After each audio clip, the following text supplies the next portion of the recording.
be appearing via Zoom. And so the long and short is, I have not heard from my client this morning. He did have knowledge. It was confirmed again this morning by Mr. Torres that he did tell the defendant that he had to be before Your Honor at 8:30 this morning. And I have no explanation as to why he's not. All right. Well, our usual practice would be to issue a bench warrant for the 48-hour hold. It's $400 cash or surety bond.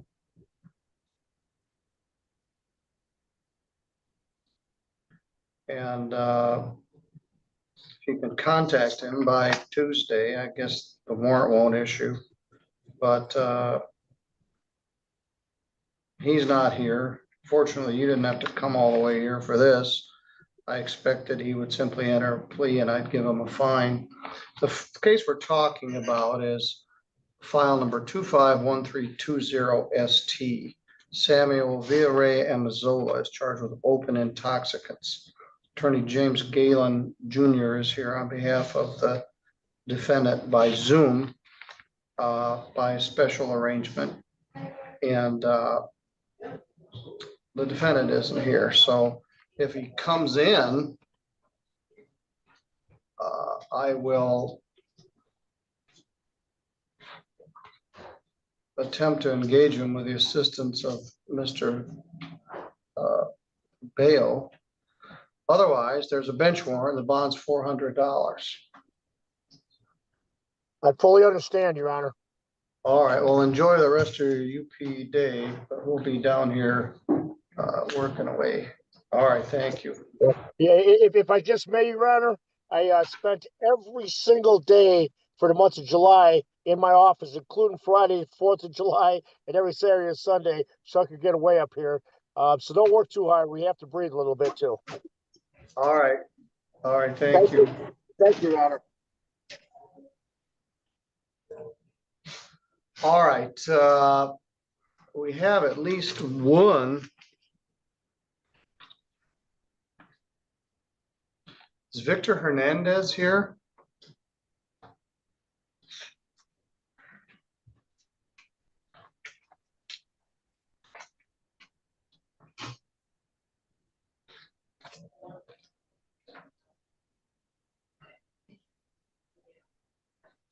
Gabriel Villafuerte?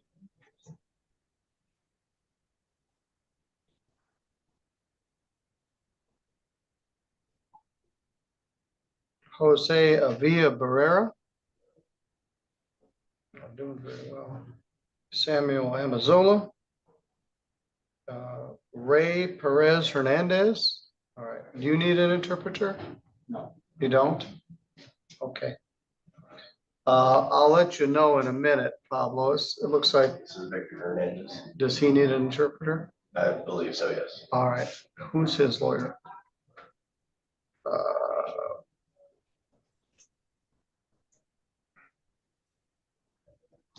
Jordan. Just have him have a seat. All right. We're going to start with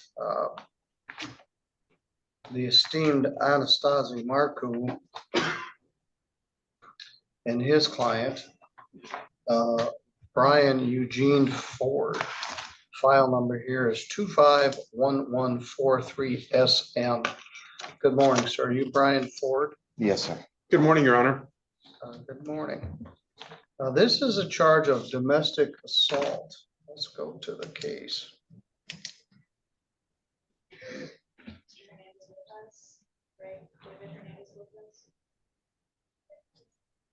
Jordan, I've got Pablo in here, okay, and I've got the conference room open. If you need interpreter, I can put you in a breakout I will room. for 256, Your Honor. All right, well, let me know. Pablo's on standby waiting for your Okay, cases. thank you. All right, thank you.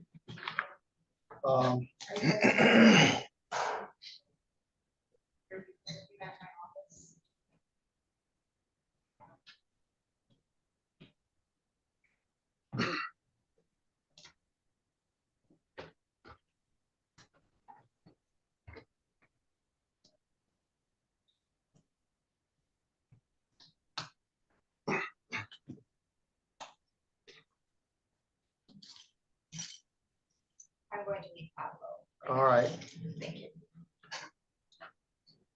Pablo, I'm gonna open the breakout room. We finally got some customers for you. I'll put you in with Jordan, and you can assist her with a couple of clients, and then when they're ready to come in the courtroom. Okay.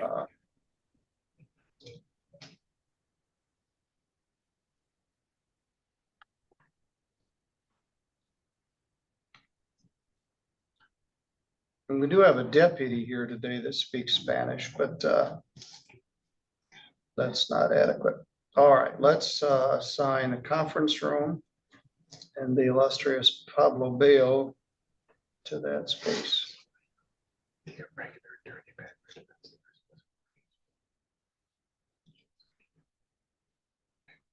All right, they're talking privately. And we're off like a herd of turtles here.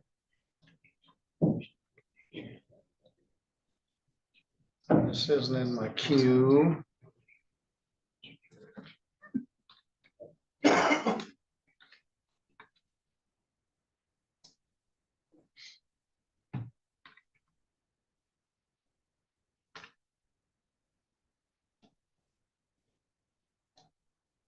All right, the first matter we're going to deal with is file 251143. As I mentioned, it alleges domestic assault. It's alleged that on or about May 9th in Fabius Township, that Brian Ford did assault Jennifer Cataldo, an individual he had a dating relationship with. It's commonly known as domestic violence or domestic assault. It's punishable by up to 93 days.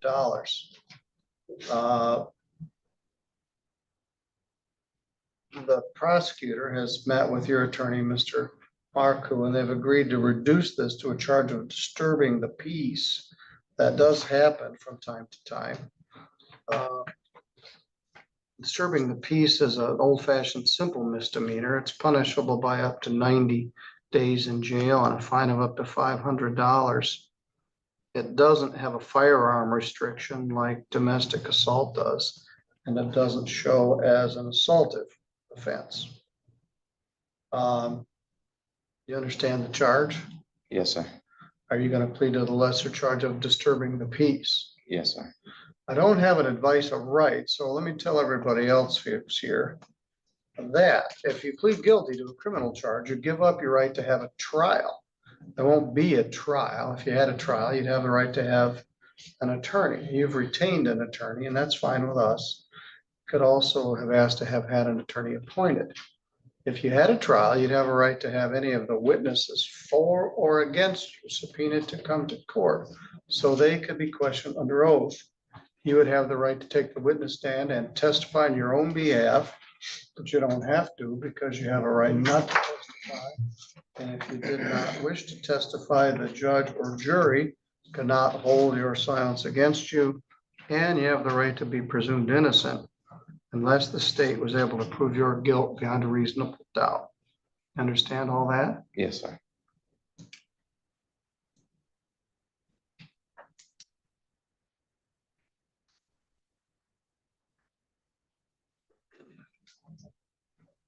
All right, you were dating Jennifer Cataldo at that time, Yes, sir. and May 9th was a Friday night. And you and she got into an argument.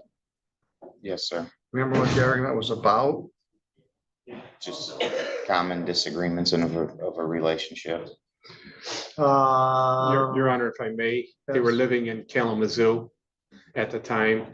There was a argument in the apartment. He said he was gonna leave. She started throwing all of the stuff outside of the apartment. Brian then moved down here. She followed him down there. They had a confrontation outside, and during that confrontation, both of you were yelling and you disturbed the peace. Yes, sir. All right, you yelled at her, cursed at her, and threw Yes. a bottle of Propel water at her. Who was at this M60 and Dud Road? You just pulled off the side of the road? Is that what ended up happening? Yeah. Yeah. All right. Let's see, they take you to jail? No. Did you go to jail later? Only once a warrant was issued and I turned myself in. All right.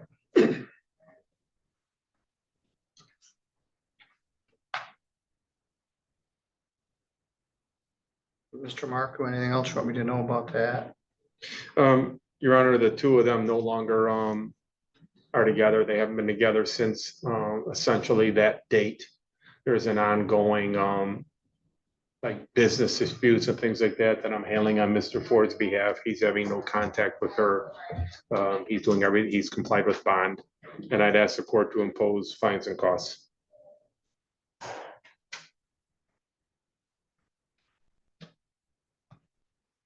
That is the normal procedure when the prosecutor reduces it to disturbing the peace. A $100 fine, a $75 crime victims' rights fee, and a $50 state minimum. $225, 1 day jail credit, 1 day. Can you pay that today or do you need time to pay it? If you could give me 30 days. Yeah, that's the norm. I'll give you until September 1st to pay this. I hate to even say September 1st. 225 by 9, 125. What do you do, sir? I'm sorry. What's your occupation? I own my own tree removal company.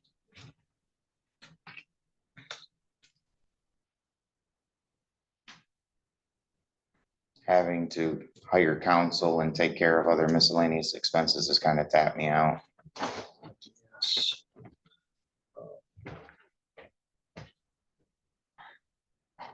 There's an electrical outlet on the floor and it stops my chair.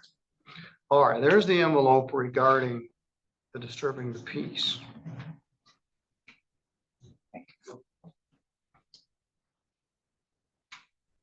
You have a new case of a retail fraud in the city of Three Rivers, which is 251397 OM. That stands for ordinance misdemeanor. Let's take a look at that one. You were scheduled to be here for this case, so they set this for an arraignment at the same time. Let me tell you what the charge is.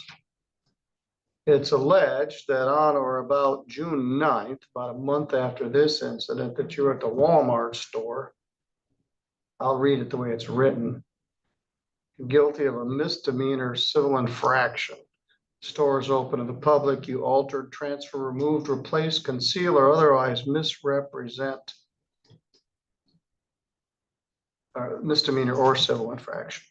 The price at which property is for sale.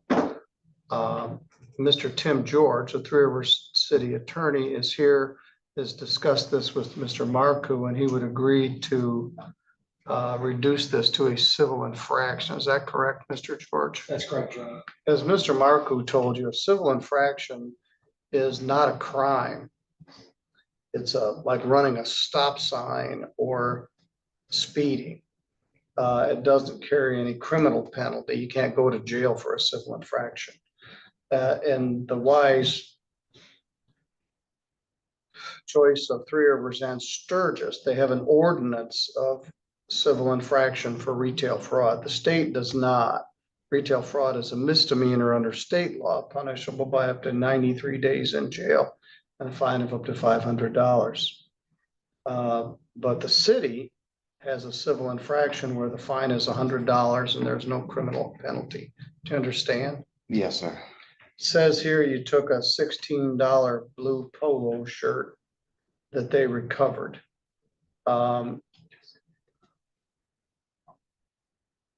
You were easy to spot. You had your tree recovery vehicle.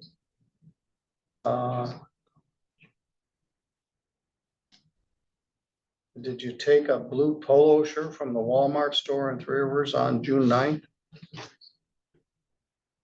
Your Honor, he doesn't have a clear memory of this. In fact, when I told him about the incident, we thought it might be a different store, but because he doesn't really go to Walmart, so it might be that you might have to set this, Your Honor.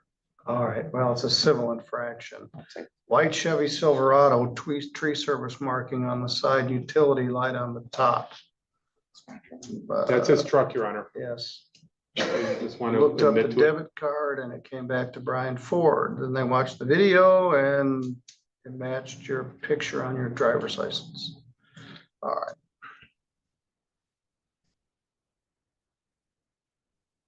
Fine, it costs $100 due September 1st.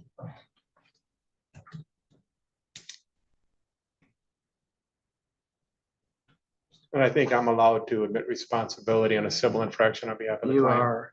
So we'll admit to that just so that he can move forward with this. Is that what you want to do?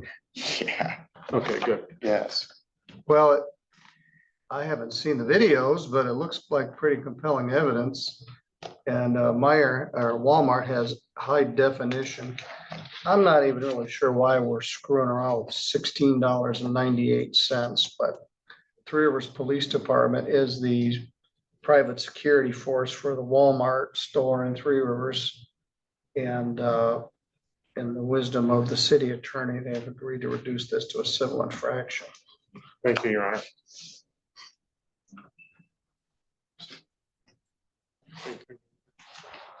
All right, two fines, one's 100 and one's 225, $325 by September 1st. all righty. Thank you, Your Honor. Appreciate it. Thank you, Mr. Mark. Was that all you have for me today? That's all I have for you today. Thank you very much. All right. Mr. thank you. George's files. Yes, Tim George is here and he's got quite a few cases assigned to him today. We'll start to address those. Tim, do you have anything that needs an interpreter? No, sir. Who'd you like to address first? Mr. Whisk is just the last retrial, Your Honor. All right, Mr. Wisk, would you come forward?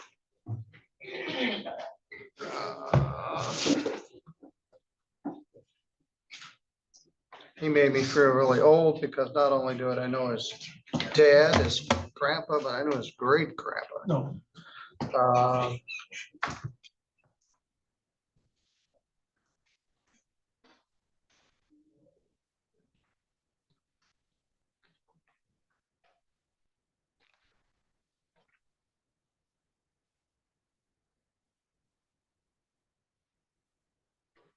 All right, good morning, Mr. Wisk. Good morning, Your Honor. You're charged with operating while intoxicated and possibly impaired driving. This is under state statute.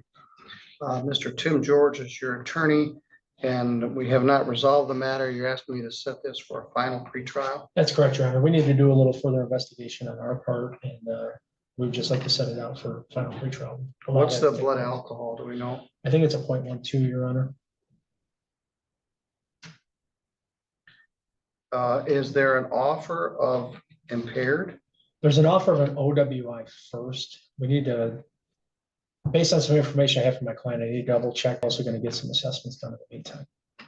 All right, very good. Mr. Wisk, you're good to go. Stay in contact with your lawyer. Are you still at Klett Road, Constantine? Yes, Your Honor. All right, I don't see that you owe me any money, so you're good to go. We'll set that on a Thursday afternoon. Don't yet know when that is, but we'll give you notice of it. All right, you're good to go. Thank you, Your Honor.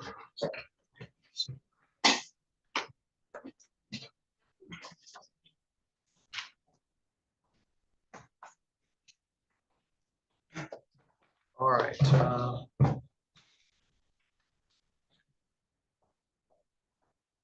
Keyshawn Rhodes. Good morning, sir.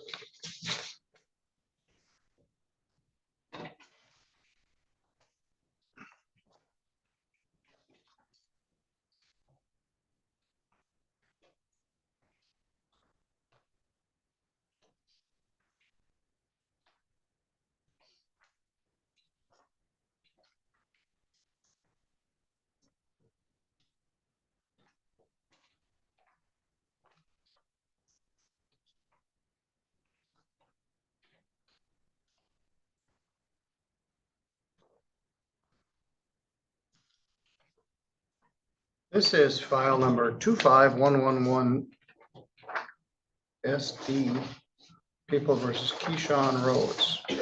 here with his lawyer, Mr. Timothy George. Mr. Rhodes got charged on a formal complaint alleging that on or about May 11th, he was operating on Frank Jones Road, which is where the cattle dairy farm is, on May 11th while intoxicated. That's a misdemeanor. It's punishable by up to 93 days in jail and a fine of up to $500. Carries 6 points on your driver's license and requires that your license be suspended. It appears the prosecutors agreed to reduce that to a lesser charge of impaired driving. Is that correct, Mr. George? That's correct, Your Honor. Which is better for the defendant. Impaired driving is also a misdemeanor. It's punishable by up to 93 days in jail and a fine of up to $300 rather than $500. Carries 4 points rather than 6. And most importantly, allows you to keep a restricted driver's license to drive to and from and in the course of employment. You understand the charge? Yes, sir. Anybody threaten you to get you to plead to that charge No, sir. or promise you anything? No. You heard me go through the advice of rights and you provided me with a signed copy of them. Do you understand that you'll be giving those rights up by entering this plea? Yes, Your Honor. Mr. George, I appreciate the signed advice of rights. It saves me 5 minutes in Yes, sir. each case.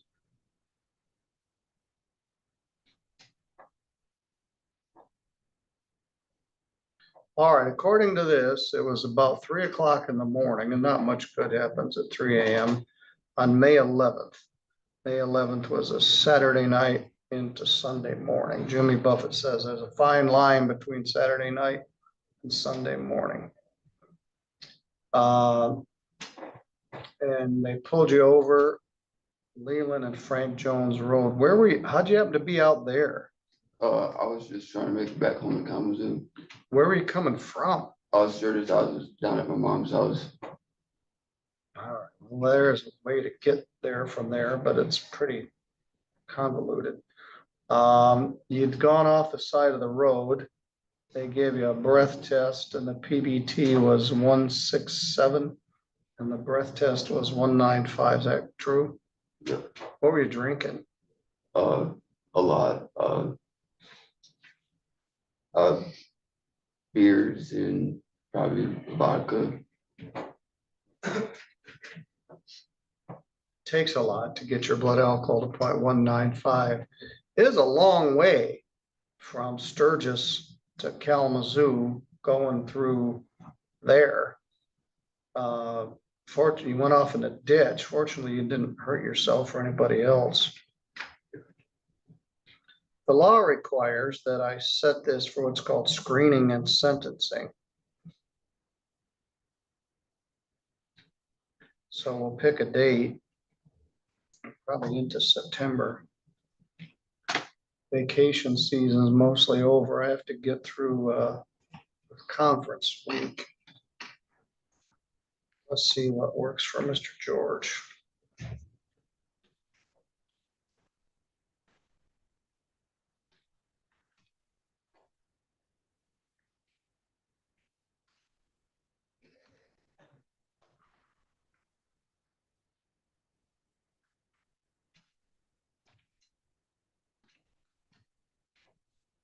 Oops. October. How about Monday, September 15th at 11? Does that work? I have status conferences that morning, Your Honor. No. I'm open on the 22nd. All right. That should work, and we'll try to set your cases for 9/22.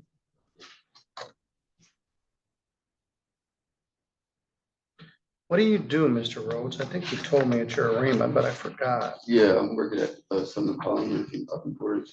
Okay.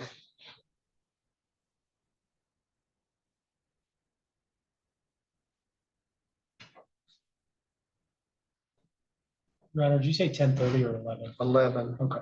I do some other ones at 10:30, but I do the drinking driving ones at 11 to give the Probation Department time to finish this report if needed.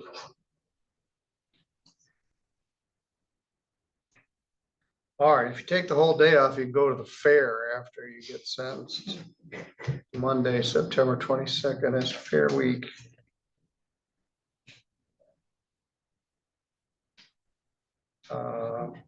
All right, I'm gonna send you out to the court office with this, and I'll set you up for what's called screening and sentencing.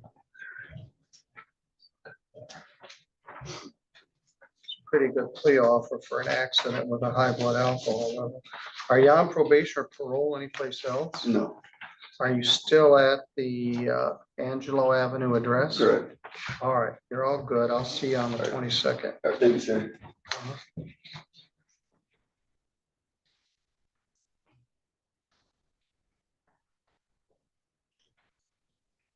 All right, we're moving. I got a herd of turtles here, but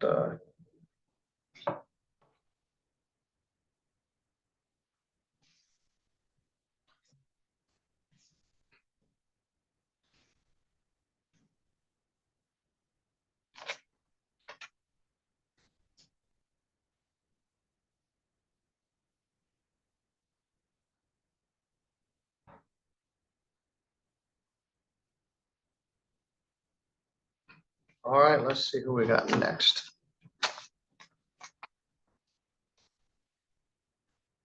Tommy Clay Willis.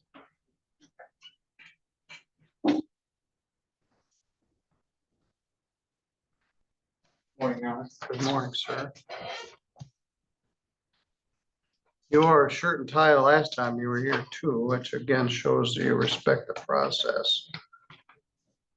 Are you Tommy Willis? Yes, I am. Mr. Willis, similar to the last case, you're charged with operating while intoxicated. You live outside of town here on Truckendiller Road. Once again, the prosecutor has agreed to reduce this to a charge of impaired driving. Is that your understanding, Mr. George? Yes, Your Honor. Mr. Willis, did you hear me explain the difference between impaired and operating intoxicated with the last case? Yes, Your Honor. It will allow you to keep a restricted driver's license, which is a good benefit.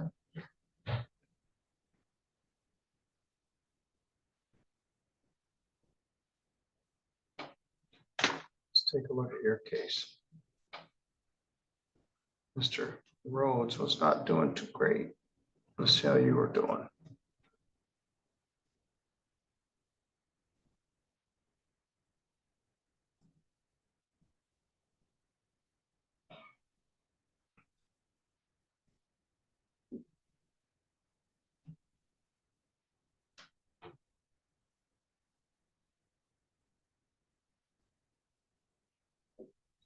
Find it.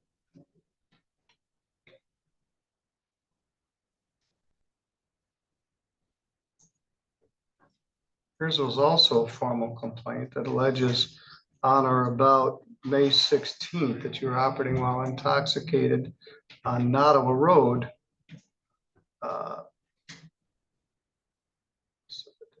If there is one. 2:40, again, very late at night. May 16th was a Thursday night into early Friday morning. There was a crash. BAC of 0.192. Similar to the last case, late at night, out in the country, more than 2 times the legal limit. What were you drinking? Tito's vodka, Your Honor. With what? Grapefruit soda. Where were you going? So I was intentionally going to the Shell Mart in Centerville, but the power was out. That was a night of a really big storm that hit us. And so I ended up going to Mendon instead. I was picking up a vape, nicotine. I was out. My wife was home with the baby and her sister. And on my way home, I was about to cross the intersection of Butler Road while driving out south on Ottawa Road, and the storm cleanup crew truck cut me off. I hit my brakes and I slid into the field. Well, I'm glad it wasn't worse than that. Yes, it was a very bad night. We had no power the next day at the courthouse, Friday, May 17th. It was sunny and bright, but we had no electricity in Centerville the whole day. Where do you work? I work in Mendon at TH Plastics. Did you have to work the next day Yes. in the morning? Ooh, at 3 o'clock at night, you had to get up and go to work in the morning? Yeah, the previous evening was my grandmother's birthday. She passed away while I was home on leave from Army training. Yeah, I thought, are you still in the Army? Yes, I am an Army reservist, Your Honor. Okay. And I asked you before, does your CO know about this? Yes, I talked to my first sergeant about it. All right. Well, we're gonna set this for the same date, 9/22/25 at 11. That would have been a rough shift the next day.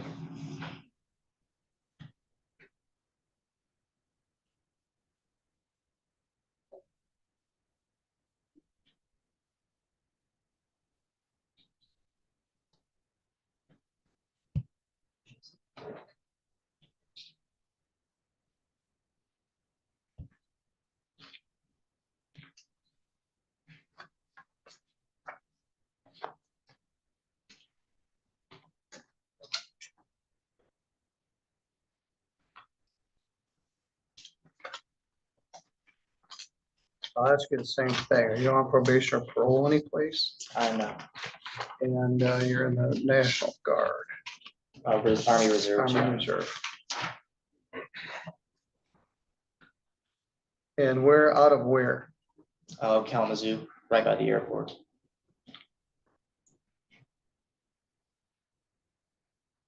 All right, I'll see you on September 22nd. And again, I'm glad you weren't hurt or anything worse. All right, you're good to go. Thank you, Your Honor. Thank you.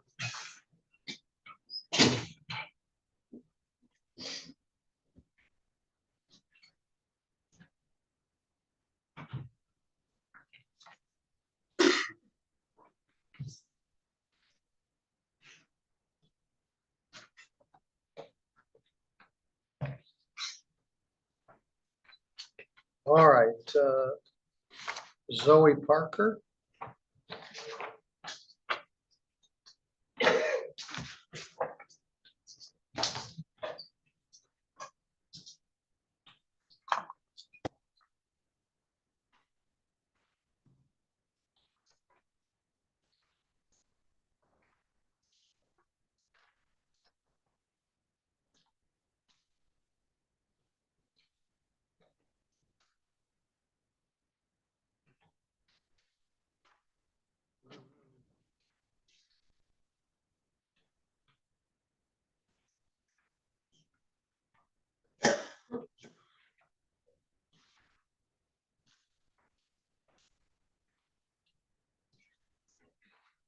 Well, Miss Parker, you don't seem to have made it into, there it is. That was there. I just couldn't see it.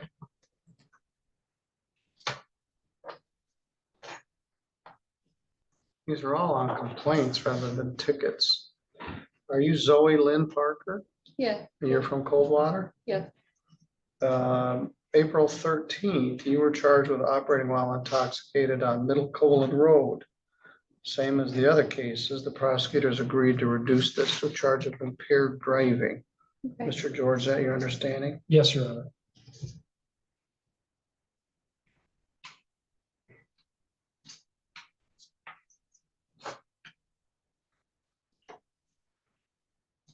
And you've been waiting patiently. You heard me go through the advice of rights, and Mr. George had you execute a written one. Do you understand you're giving up those rights by entering this plea to impaired driving? Is that what you're going to plead to? Yeah. Yeah. What do you do, Ms. Parker? I work at a store All right, this will allow you to drive back and forth to work at your. and I have two kids, so I If I have a restricted license, can I drive to and from like their doctor's appointments and that type of stuff? Well, that's a good question. If you're in sobriety court, you can. It's less clear with a regular restricted license. I But would they also say, go to school and like daycare. um, probably the medical appointments, school and daycare, less clear. There's an exception for, you can request it. I'll leave it at that. So let's see what we're dealing with here.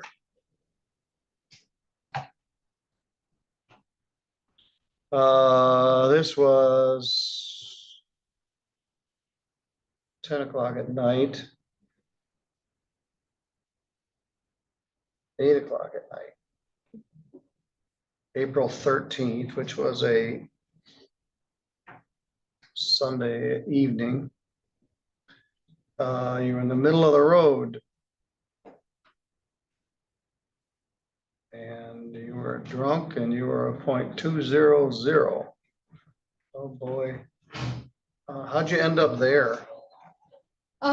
So my mom wanted a ride home. I ended up picking her up. Well, I didn't pick her up. My friend was driving me. He drove me to Bronson to pick her up, and then we drove to her house and they were fighting, so we drove to her neighbor's house, and then me and her neighbor ended up finishing the bottle that I was drinking, but my friend was driving the whole time. So, and then he walked away, he went down the road, my friend did. And yeah, What was in the bottle? vodka. I don't I'm know. sure it was kerosene, vinegar, No, just straight vodka? I don't remember the brand. But were you mixing with something or just drinking it out of the bottle? No, Straight vodka? All right. What do you, oh, you work at a store. What store? I work at a dispensary. Okay. Do you also use, Huh? do you also smoke marijuana? No. That's unusual. Well, you basically were passed out in the middle of the street. The other two guys went off the road. You didn't do that, but it is a very high blood alcohol level. Sunday night, drunk, straight vodka are all red flags for substance abuse problems. We're gonna do the same thing. We're all gonna be busy on 9/22/25 at 11. We'll do all three of these on the same morning, which will tie up my whole probation department, but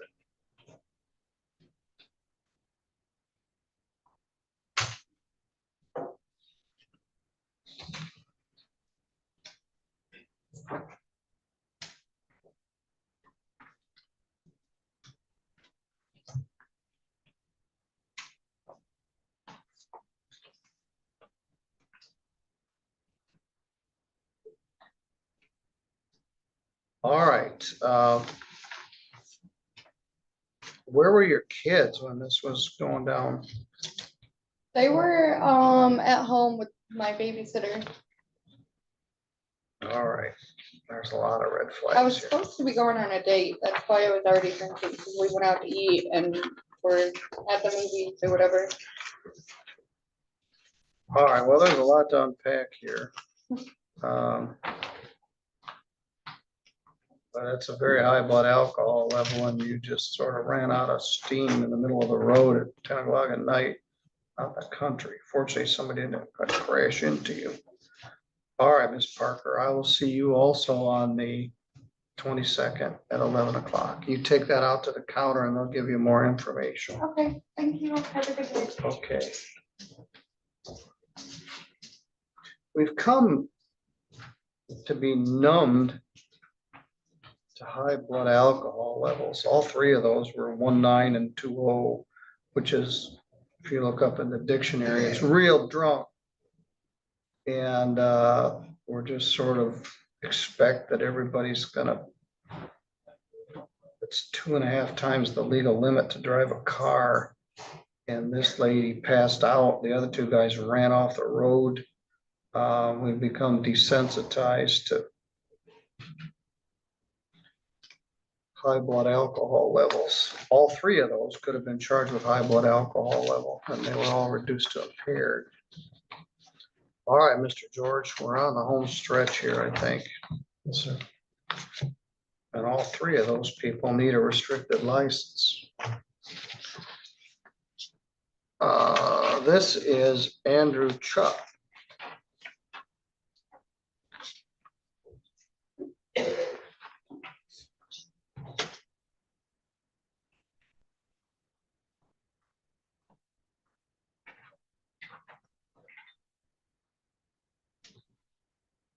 Look at her driving record for a minute.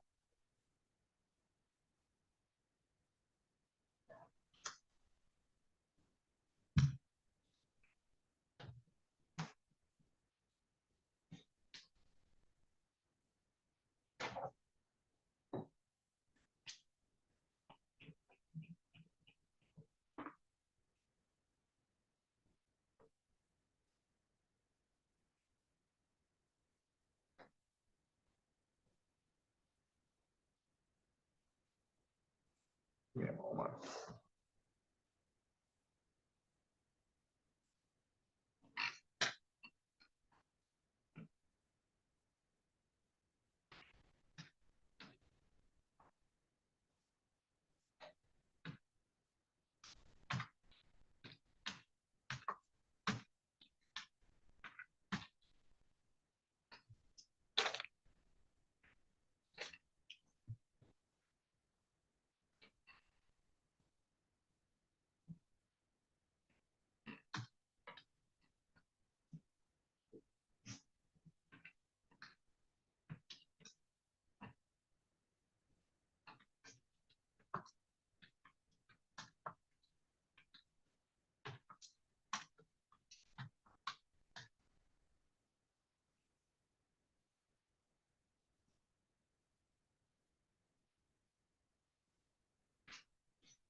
Good morning, sir.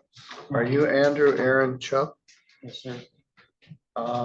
You're charged with a odd offense. Possession of a badger, possession of a uniform badge. It's alleged that on April 17th, you possessed a patch and did exhibit, display, or use a badge, patch, or uniform of the Kalamazoo Department of Public Safety.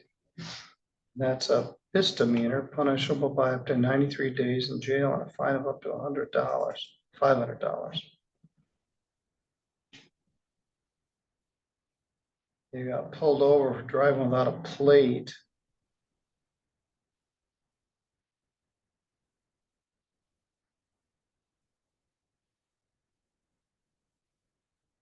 And they stopped you. And then you told the officer you had some badges.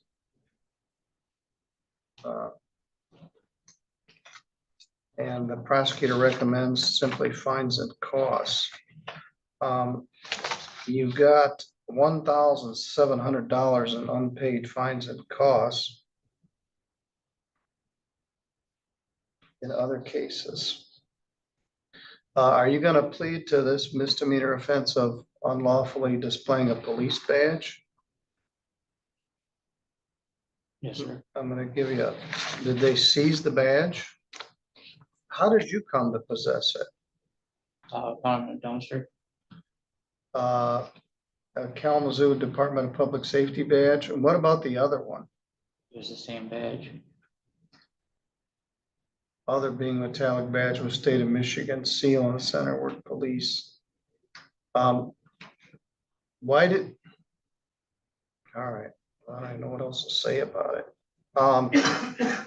What do you do, Mr. Chubb? I'm farm work at farm, Which farm? my uncle's, Which uncle? Anthony, Leonidas, Okay. How many acres 18. is it? I just work for him. Shoveling work for him. Is it an animal farm? Yes, sir. Okay, rather than crops. Okay.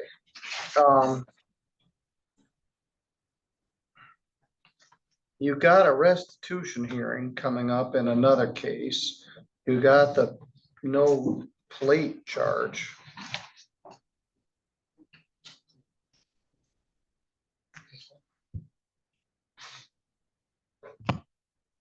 Anybody threaten you to get you to plead to this charge? No, sir.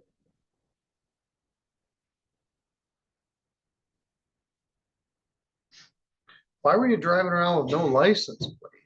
That's Yeah. like something that says, please pull me over. I just bought that car that day. I Okay. just taking it home.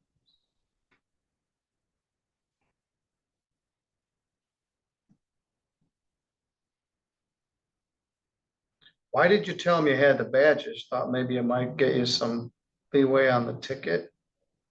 No, because he asked to search the vehicle and I just told him it was in there anyway. I was. Anyway. Did they take you to jail? No, sir. All right. I'm gonna do it. $75 fine, $75 crime victims' rights fee, a $50 state minimum fee. That's $200 plus the attorney fee of $350. You owe a bunch of money. I'm gonna do a payment plan. At least $50 per month. With other cases.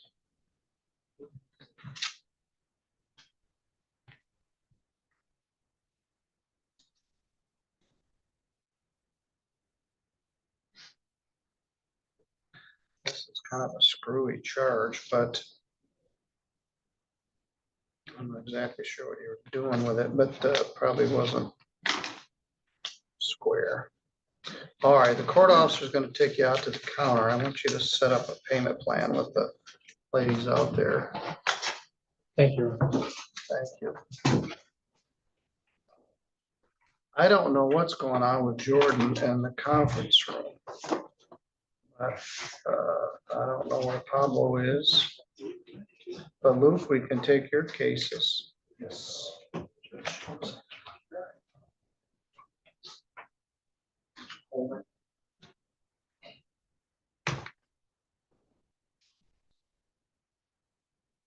Coleman.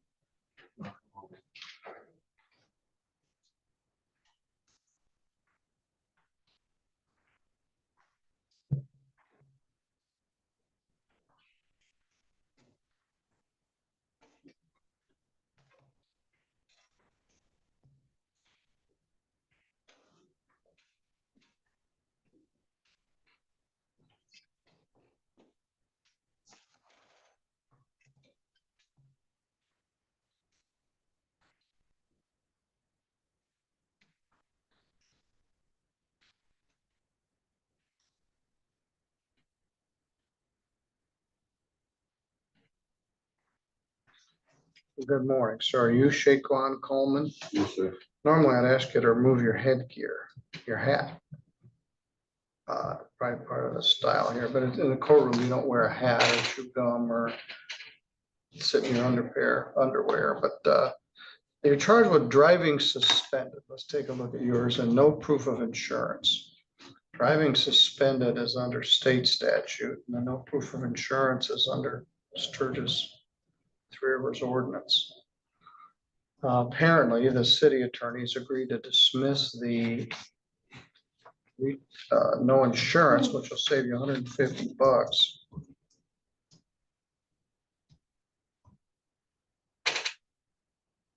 If you plead to driving with a suspended license, is that the offer? Yes, Judge, and there's a no jail recommendation as well. Yes.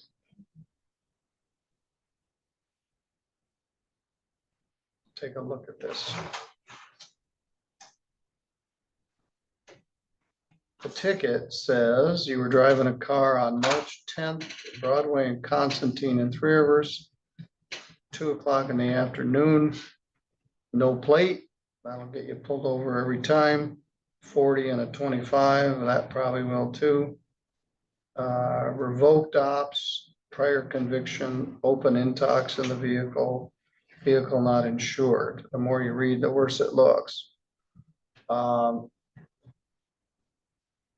All they cited you for was driving suspended second and no proof of insurance. So the plea would be to driving suspended first offense, and that's a misdemeanor, punishable by up to 93 days in jail and a fine of up to $500. Carries 2 points and requires that your license be suspended, and the prosecutor is recommending no jail time. You understand? Mhm. Other than that, did anybody promise you anything No, sir. or threaten you? No, sir. Where were you going? To a friend's house to drop him off. Where were you coming from? Kalamazoo. Well, you don't much care. Driving suspended to Kalamazoo, June 14th of 24. Driving suspended, Grand Rapids, 6/24/24. Driving suspended, no, that other one. June 14th, July 19th. Grand Rapids, 22. Kalamazoo, 20.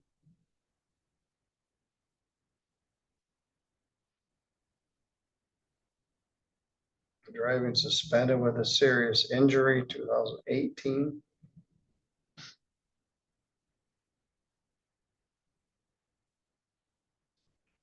Failed display of valid license, 2008.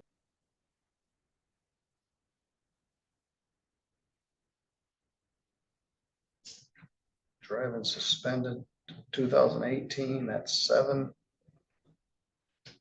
Gee whiz, fleeing and eluding. No valid license, 2015.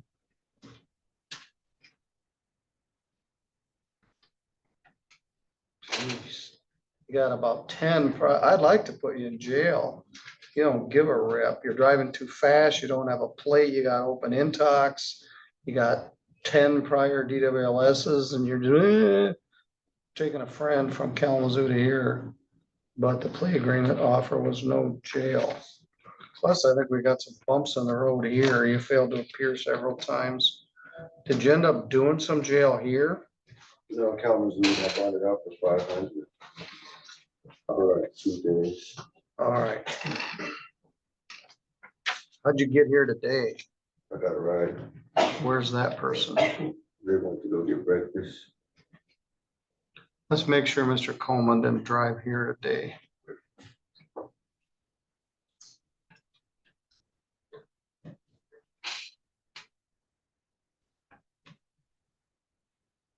Are you employed, sir? Not at the moment. I sell cars.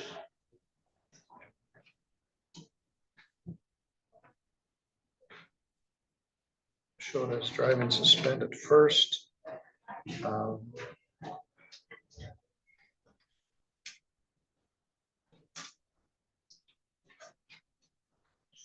2 days jail in Kalamazoo before you posted the bond here. I think I've got $500. If you drove here, tell me now, save yourself a lot of grief. You know, That was very nice of them to go out for breakfast without you.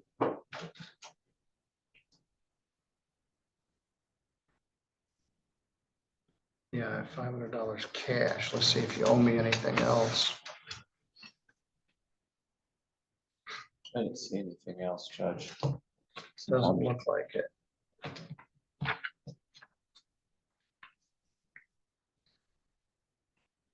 All right, a $100 fine, $75 crime victims' rights fee, $50 state minimum fee, and $150 attorney fee. It's $375. You got $500 of bond. You're gonna get the balance of it back.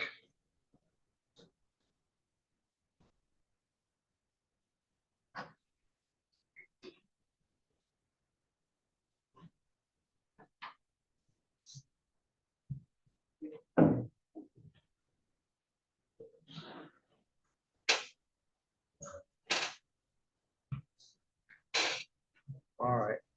Have a seat for a minute while I confirm you didn't drive. Deputy Kendick's looking that up right now. All right. And we'll address Mr. Knopf's cases. You have a signed waiver of rights. If you didn't drive, we're all squared away. Luke, do you have another one for me? No, Judge, I have some other things, so I'll come back. Well, this will just take a minute. Mr. Bush, we got a couple, Angela Richmond.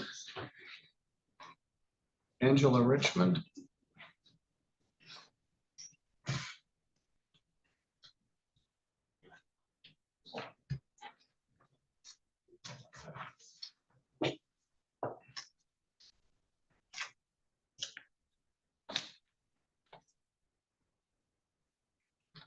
Good morning.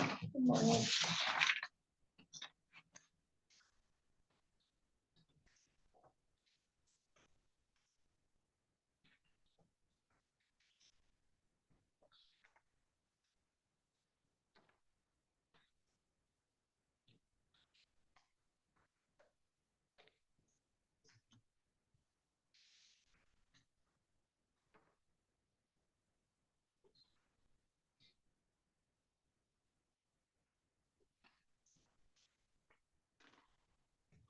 A lot of drinking driving cases today because we get almost one a day.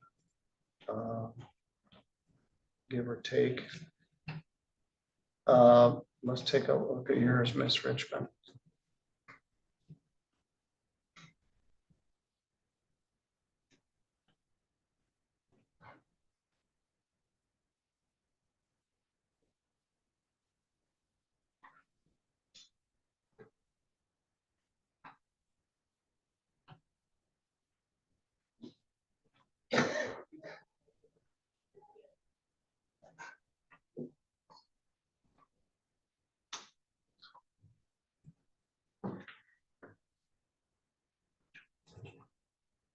You got a ticket on January 9th for refusing a preliminary breath test and operating while intoxicated.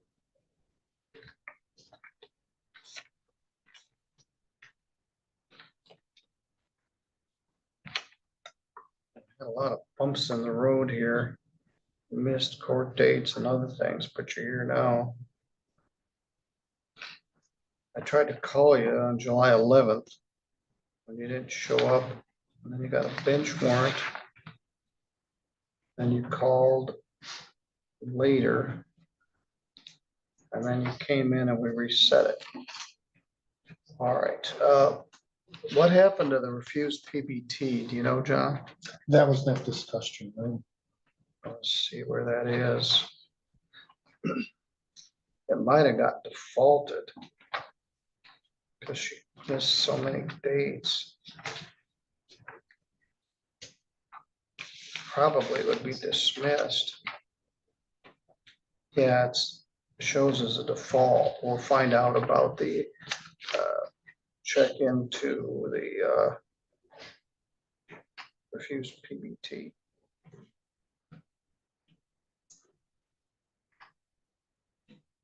Refusing a preliminary breath test is a civil infraction.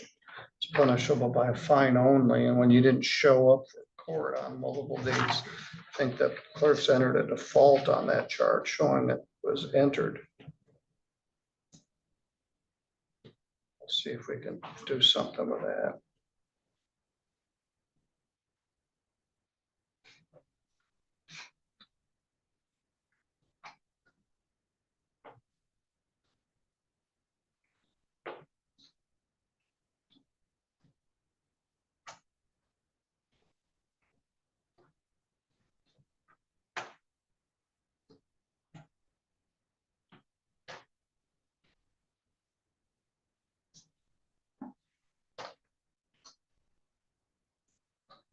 All right. You've been here a while. Did you hear me explain the difference between operating while intoxicated and impaired driving? Maybe not. So let's take a minute and do that. To understand that operating while intoxicated is a misdemeanor, it's punishable by up to 93 days in jail and a fine of up to $500. Carries 6 points on your license, requires that your license be suspended. In this case, the prosecutor has agreed to reduce it to impaired driving, which is punishable by up to 93 days in jail, a fine of up to $300. It carries 4 points rather than 6. It allows you to keep a restricted driver's license, which is very important to get back and forth to work. You understand? Yes. I don't know if you were in here when I went through the advice of rights, and I don't know if I have an advice of rights attached to Yeah, this. this is gonna be set for last pre-trial. conference. Oh, it is? It's not even a plea. No. I'm sorry, John. Offer. Defendant declines. Set LPT. I'm sorry, John. I went through all that rigmarole. Jordan's here with 27 cases. Pablo is still in limbo. I'm gonna snag him if I can. Do you need him Mr. again? Victor Hernandez. Yes? I Is don't he know here? Victor Hernandez. All right. He's probably still in that room. I'll have to log back in, but yeah, probably. Yeah, he's still in there. All right. Miss Richmond, let's get back to your case.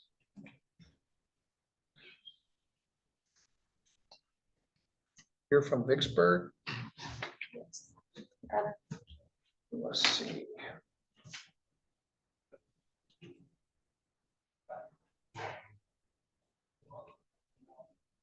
I don't know why you missed so many court dates. But you're here now. I need to.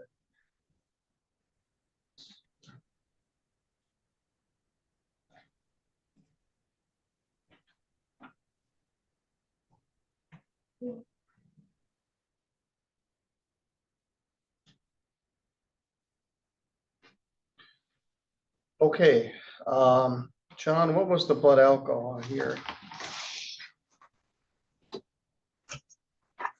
It was 0.179. That's about on par with what else we've had today. What do you do, Miss Richmond? I think you told me when I met you at your arraignment. What's your occupation? Dental assisting. All right. But we're gonna set a last pretrial where they'll get some more information. The offer is impaired, which is consistent with the other offers made today on these high blood alcohol cases. There's a few matters to look into, but I suspect that's going to be accepted at All the right. last pre-trial.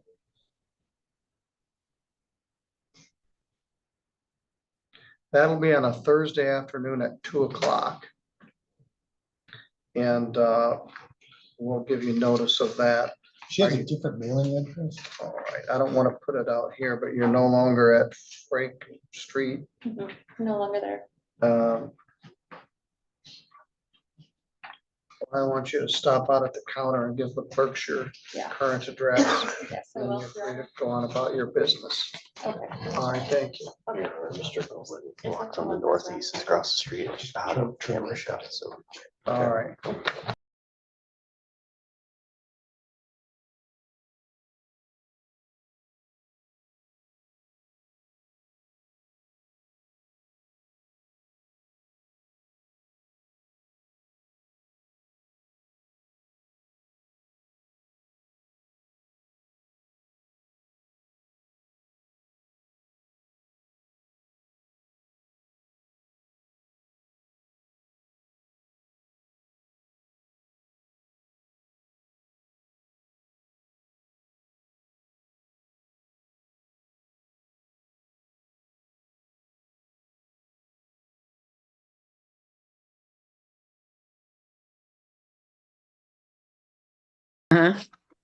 What's your position on this? Far as being late, yes. I have people trying to help me out, but seem like they're not truthful, they're not honest. The only thing I can do is do it myself or find me a payee. Okay. Are you going to, are you going to want to be represented by an attorney on this to try to help you through this process, Ms. Lee? I'm at home, so I don't have one, no. Okay. Did you see the video with the number to legal services? No, I didn't, because I couldn't really get this together. Vala, she helped me get it together. Okay. Do you have something to write with, Ms. Lee? Yes, I do. Mm-hmm. Okay, let me give you a phone number, okay? All right then. Uh-huh. You ready? Yes, I am. Okay, it's area code 734 Uh-huh. 665 Uh-huh. 6181. 6181. Okay. Yes, that's legal services, okay? Why don't you give them a call and see if they can help you through this case, okay? Okay. Okay, so here's what I'm gonna do. My next date, council, is the 15th, so I'm gonna adjourn this to August 15th, 2025 at 12 noon. Okay, and Ms. Lee, that's an in-person proceeding, okay? Make sure if you get an attorney from legal services, you let them know that's when you're set to be in court. Okay, so I have to be in court? Yes, ma'am. Oh, okay then. I sure will. All right. Okay. August. All right then. Okay, thank you. Oh, okay then. Town Center Place versus Sigrid Melvin. Again, Mark Wasbury for plaintiff judge. Sigrid, I guess it is. Melvin? Yeah, I do. Hello? Hello. I'm Hello. here. Okay. I'm here. Okay. What is plaintiff's claim in this case? Judge, this is a termination of tenancy regarding issues on her balcony, excessive storage, hanging items from her balcony. And so this is also a termination.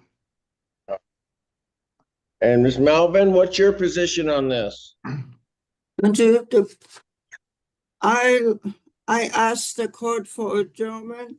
An attorney from Legal Aid Services will join in a separate Zoom screen to help me. Okay. So you've already contacted them. I will adjourn this matter to August 15th, 2025 at 12 noon. Okay? Yes. Okay. So let them know that I set that time. Okay, that's an in-person hearing. Okay. Thank you. Okay, thank you. Thank you, Judge. Thank you, sir. Take care. Yep, you too. Barnes and Barnes versus Rihanna Spencer Turner. Ellis Friedman for the plaintiff. Hello, Rihanna Turner. And what is plaintiff's claim in this case? Total is 2125. Got it. And ma'am, how are you intending on getting that paid? I just plan on paying it on Friday. This upcoming Friday? Yeah. Okay. So you're gonna pay the entire balance by the 8th? Yeah.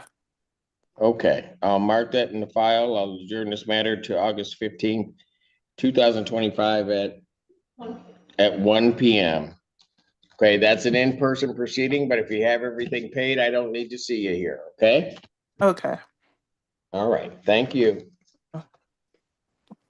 Barnes and Barnes versus Ariel Daniel. Ellis Friedman for the plaintiff. And Jacob, is it Brennan Kemper? Brennan Kemper? Brennan Kemper. Got it. Okay, okay, I got you both. All right, what is plaintiff's claim in this case? The total is $2,015. 2015? Yes, sir. All right, folks. How are you intending on getting that paid? I filled out a SCR from MDHS. They're gonna help us with a portion, and then Peace Neighborhood Center, I'm waiting on theirs to go to their meeting to help us as well. So I'm just waiting on them to get back as well. All right. So what you'll need to do for the SCR, you would have gotten a tracking number. Yeah. And so you'll have to, there's a form that came in your packet called a rental assistance form. You'll have to fill that out, get it to the court by this upcoming Wednesday. Okay. I will adjourn your matter to August 15th, 2025 at, you said 1? At 1 p.m. That's an in-person proceeding. Okay. And then we'll see where we go. If you can make payments in between, then it probably would be in your favor to do so, okay? Yes. All right, thank you. Thank you. Barnes and Barnes versus Sharice Christian and Dylan Rose. Ellis Friedman for the plaintiff. I don't have mine. Sharice Christian, Dylan Rose, they're not here. If you would like to take a default, raise your right hand, sir. Do you solemnly swear a firm testimony you're about to give will be the truth, whole truth, nothing but the truth, so help you God? I do. Go ahead. We viewed the ledger in this matter this morning. The rent's $1,320, $1,320, $295 in costs for a total of $1,615. That's for judgment of possession. Judgment to the plaintiff, that is by default for possession. Redemption amount is in the amount requested with the writ issue in 10 days. Is that it for you, sir? I've got Okay. something later, but not for a while. Pardon? I believe I have something later on this afternoon. Yes, sir. All right. See you Take then. care. Thank you. Investors Realty Group versus Crystal Bonner. Good morning, Your Honor. Michael Burns, P 87855 on behalf of Plaintiff Investors Realty. You do? Yeah. Here she comes. Hello, Ms. Bonner. Hello, good morning. Good morning. All right, what is plaintiff's claim in this case? Your Honor, plaintiff's claim is technically a strict non-payment of rent, but after discussions with my client and actually a representative from, I'm sorry? Go ahead. And a discussion with legal services that actually happened quite a few weeks ago. This case actually involves Ms. Bonner having paid all of her portion of her rent on time. The problem is that her voucher program is not paying their portion of their rent. My client has expressed to me that she really likes Ms. Bonner. Ms. Bonner pays on time, but the problem is the voucher program is simply not paying at all. So my client had to bring the instant case. Our intent is not to remove Ms. Bonner or not have her there. We're just trying to figure out the most effective way of getting the voucher program to pay. Are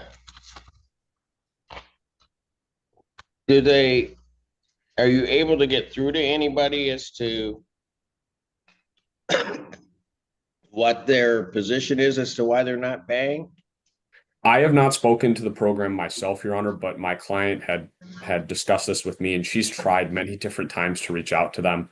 And I would ask Ms. Bonner what her experience has been, but it seems like the voucher program that she's with right now has not been the most communicative nor responsive. Ms. Bonner, have you been in contact with legal services, I take it? Yes. Okay. Are they going to represent you on this matter? Do you know? Yes, they are. They're just not present today. Okay. So let me do this then. I'm going to adjourn this out to the 15th, my next available date at 3 p.m. That's an in-person hearing. Let the folks at Legal Services know that I've set it out to that date and time. Okay. And then we'll all get here and we'll figure out how we can get this done because you're paying your portion and somebody else is not doing their job. Okay? Okay. All right, we'll figure it out. Thank you, Your Honor. Thank you. Thank you. Westridge Mobile Home Park versus Cindy Alvarado Lopez. Good morning, Your Honor. Michael Burns, P 87855 on behalf of plaintiff. Cindy Alvarado Lopez, they are not present. If you'd like to take a default, raise your right hand. Do you solemnly swear or affirm testimony you're about to give will be the truth, the whole truth, and nothing but the truth, so help you God? Yes, Your Honor. Go ahead. Thank you, Your Honor. We'd be asking for a default judgment, possession only. Rent to retain is $1,437.91. Cost in the total of $183 even, for a total due and owing of $1,620.91. No money judgment is to enter. We'd ask for a pay or vacate date of 10 days from the entry of this judgment.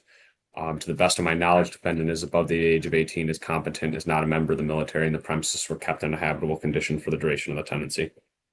All right, judgment to the plaintiff. That's by default for possession, redemption amount in the amount requested with the writ issue in 10 days. Thank you. Westridge Mobile Home Park versus Jamie Campbell. Good morning, Your Honor. Michael Burns, P 87855 on behalf of plaintiff. Jamie Campbell, not present. You may proceed, sir. Thank you, Your Honor. We'd ask for a default judgment, possession only, no money judgment to enter. Rent to retain is $704.64. Cost in the total of $183 even, for a total due and owing of $887.64. We ask for a writ day of 10 days from the entry of this order. To the best of my knowledge, defendant is above the age of 18, is a competent individual, is not a member of the military, and the premises were kept in a habitable condition for the duration of the tenancy. Judgment to the plaintiff by default for possession, redemption amount in the amount requested with the writ issue in 10 days. Westridge Mobile Home Park versus Ronald Spencer. Morning, Your Honor. Michael Burns, P 87855 on behalf of plaintiff. Mr. Spencer?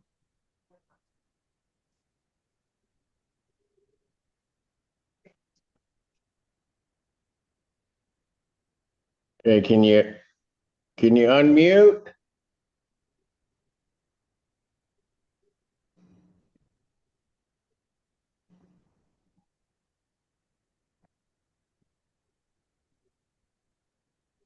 The person that's assisting Mr. Spencer, can you unmute the device?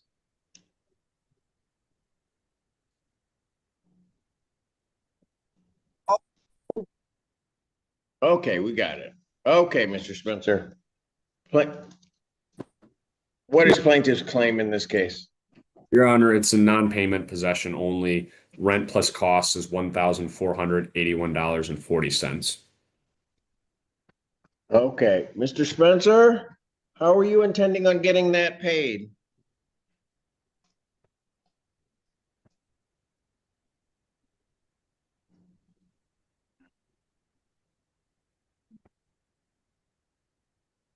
Is there somebody there assisting Mr. Spencer?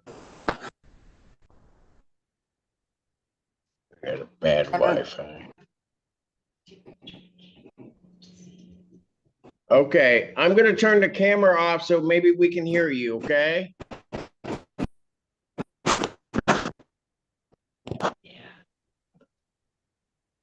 All right. Okay. Yes, it's much better. Okay, so do you know how Okay. he intends on paying the $1481.40? I got the cash right now to pay it. Okay, you're gonna take it down and get it paid? To what, the land or the office at the park? Yes, that's where you'd have to pay it. Yeah. Yes. Okay, so get that down by Monday. All right? If you can get it done today, that'd be great, but okay. But I'm going to adjourn it out. Yeah. I'm going to adjourn this case out to the 15th of August, 2025 at 3 p.m. That's in person, but nobody needs to be there if everything is paid up. All right? Yes, sir. Okay. Thank you. Okay, thank you. Bye-bye. Bye. Westridge Mobile Home Park versus Carol Tober and Jeremy Tober. Good morning, Your Honor. Michael Burns, P 87855 on behalf of plaintiff. All right. Tober. Oh, there he is. Mr. Tolbert, can you unmute? Yes. There you go. Okay, there you are, sir. All right. What is plaintiff's claim? Thank you, Your Honor. Non-payment possession only, past due amount plus cost is $2,100.96. All right, and sir, when are you gonna get that paid? I have intentions of paying it as soon as possible. Okay, so when might that as soon as possible be?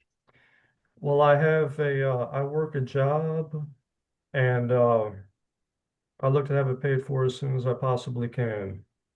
What it is, the owner of the residency, she had some affairs, and that's the reasoning why that it fell behind in the shape that it's in. Okay, so by the 14th, how much do you think you can pay of this? I have by the 14th, I could pay perhaps $500 to $600. Okay, then you're gonna have to try to work something out with the landlord regarding the rest, or try to seek some assistance to help you get this paid. But I'll indicate you'll pay $500 by the 14th. I'll adjourn this out to August 15th, 2025 at 3 p.m. That is an in-person hearing, sir. So you'll have to come in and then we'll have to figure out what we're gonna do with the balance on this if it's not paid. Oh, that'll work out just fine. All right, thank you. West Ridge Mobile Home Park versus Michelle Cates. That matter is dismissed on plaintiff's motion without prejudice. That's all I have for you, counsel. And that's all I have with you, Your Honor. So thank you. I appreciate it. Thank you. Take care. Yeah. Style Farms versus Raphael Bell. Yeah. Good morning, Your Honor. Rachel Dornbush, Palace Law, on behalf of the plaintiff. She's back. Okay, no. Sorry. All right. Do we have them? Raphael Bell, you're not here. Would you like to take the phone? Your Honor, my client informs me that Mr. Bell made a payment yesterday through their online system. It hasn't cleared yet, so I'd request an adjournment to the next date. If it clears, we'll Gotcha. discuss. Otherwise, we'll address it on the 15th. Good enough. August 15th, 2025, 1 p.m.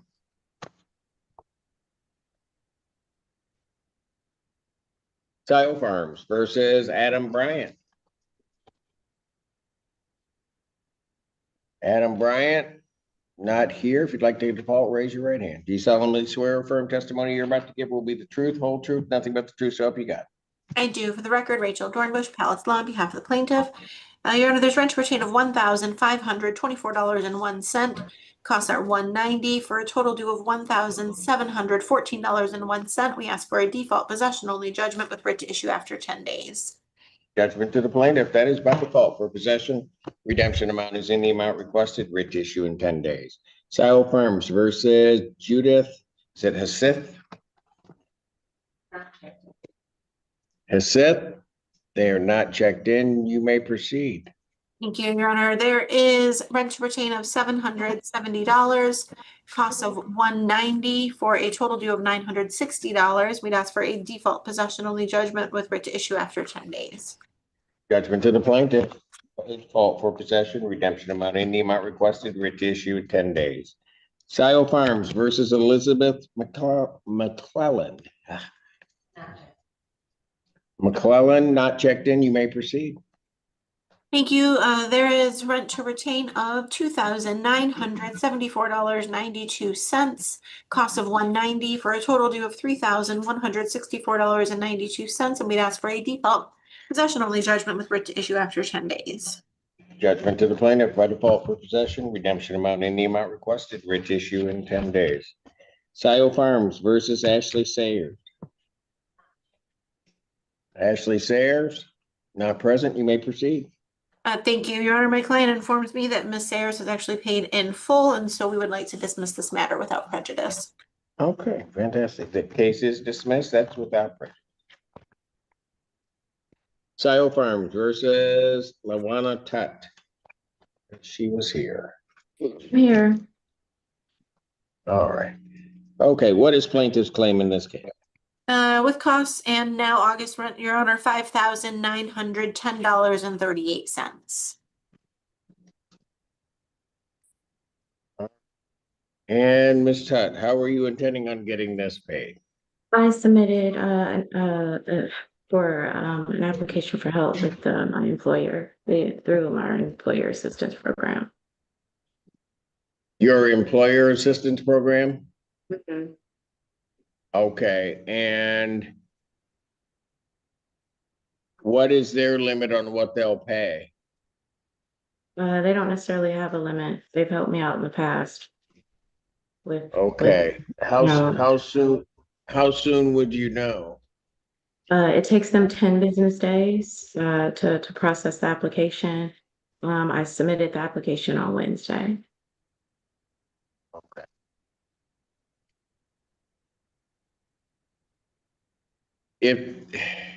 All right, it's an employee assistance.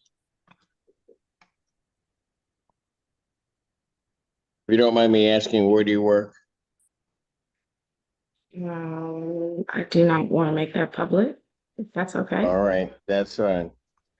All right, you're gonna need to provide to the court some proof that there is the employee assistance program or where you work. You can use the rental assistance form, fill that out and put that information and supply that to the court by Wednesday. Okay. Okay? I'll adjourn this out to August 15th, Your 2025. Honor, I'm sorry. Yes, I ma'am. have a question.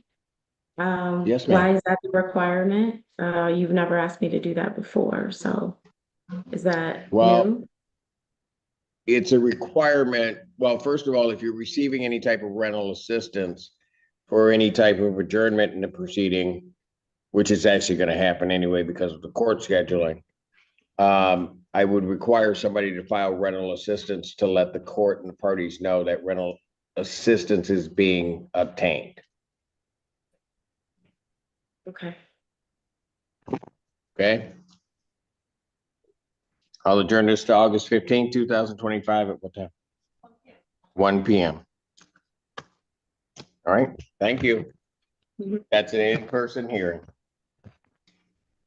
Court does call the case of Scio Farms versus Melissa Holmes. Melissa Holmes and Deanna Sabine. Holmes, Sabine, not present. You may proceed. Thank you, Your Honor. There's rent to retain of $1,177.85. Costs of $230 for a total due of $1,407.83. Bid ask for a default possession only judgment with redemption after 10 days. Judgment to the plaintiff by default for possession, redemption amount in the amount requested, writ issue in 10 days. Scio Farms versus Lawrence Branty and Kyle Branty. Or Brant. No. Brunel. I don't know. Did I have a misspelling or? Let's see, Your Honor, there might be, I think the name is spelled Brantl, not with an I. Okay, so the first one is incorrect. Got it. Okay, so Lawrence Brantel or Kill Brantel. And that's how the demand was issued, Your Honor. That's not them. Okay. All right. You may proceed. They're not. Thank you, Your Honor. There's rent to retain of $2,978.75. Cost of $230 for a total due of $3,208.75. We'd ask for a default possession only judgment that requires payment within the statutory 10 days, but that also corrects defendant one's name to the correct spelling of Brantl versus the I. Yes, you may, that could be amended to that. All right. Judgment to the plaintiff, that is by default for possession redemption amount in the amount requested with a writ issue in 10 days. Scio Farms versus Antoine Bailey. He's here. Antoine Bailey. Need to unmute, turn on your camera. Oh, here it is. Oh, okay, there you are. Okay, what is plaintiff's claim in this case? With cost, Your Honor, $2,972.68.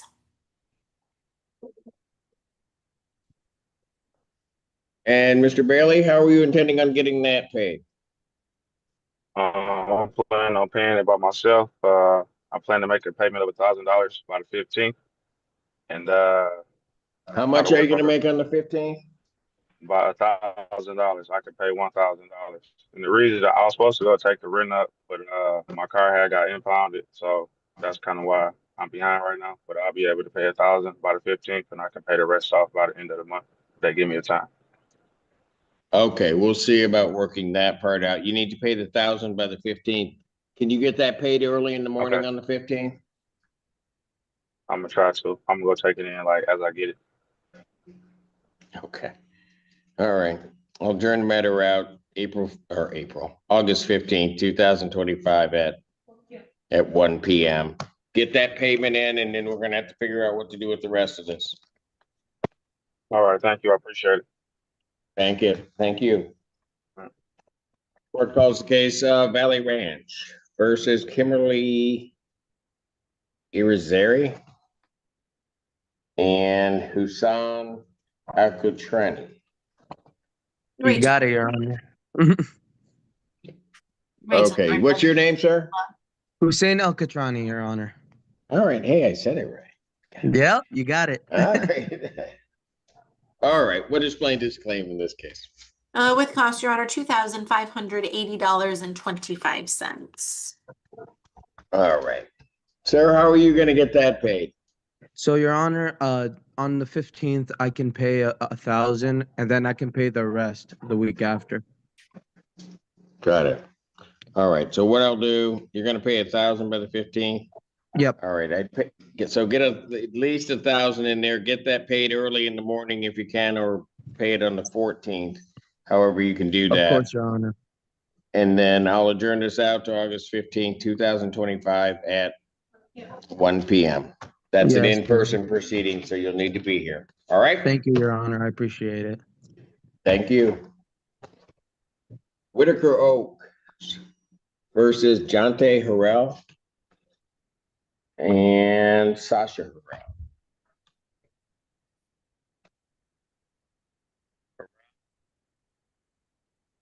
Part of your president, you may proceed. Thank you, Your Honor.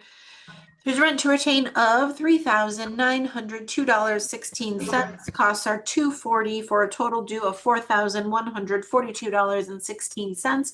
We'd ask for a default possession only judgment with to issue after 10 days. Judgment to the plaintiff by default for possession, redemption amount in the amount requested, writ issue in 10 days. Spice Tree Apartments versus Warlene Foster. Warlene Foster, you're not checked in. You may proceed.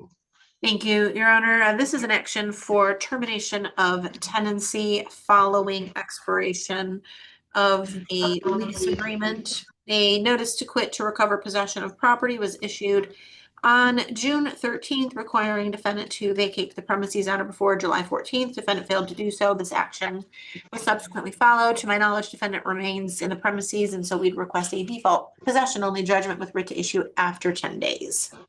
Judgment to the plaintiff, that's by default for possession, no redemption amount, writ to issue in 10 days. Spice Tree Apartments versus Stephen Shelton. Nope, he's here. Stephen Shelton.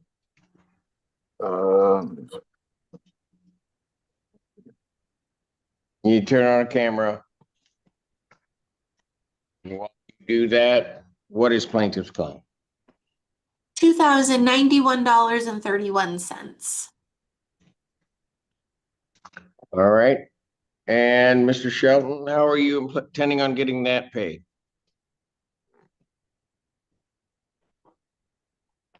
Is he there?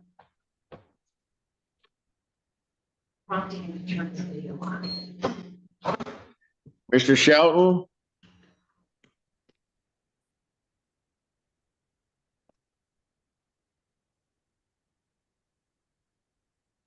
I don't know, I heard a sound and then I have heard nothing since.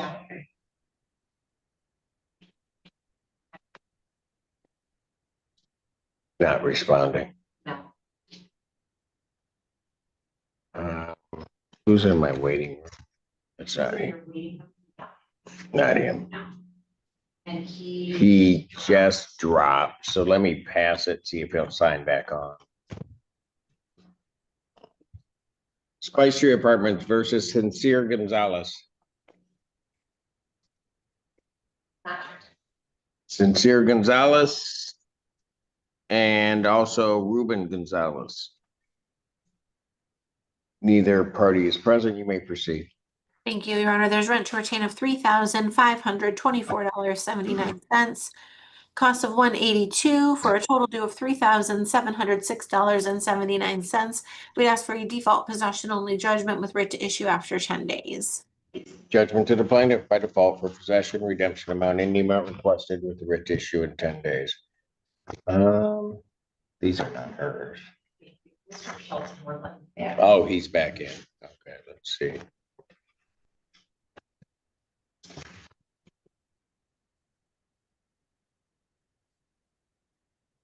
Mr. Shelton? Yes, I'm here. Sorry Okay, about there that. you are, sir. Yeah, Okay, my phone very got good. disconnected. Okay. The claim in the case is that you owe $2,091.31. When are you intending on getting that paid? Okay, I'll have $1,400 paid by Monday, and then I'll have the rest paid by that following Friday.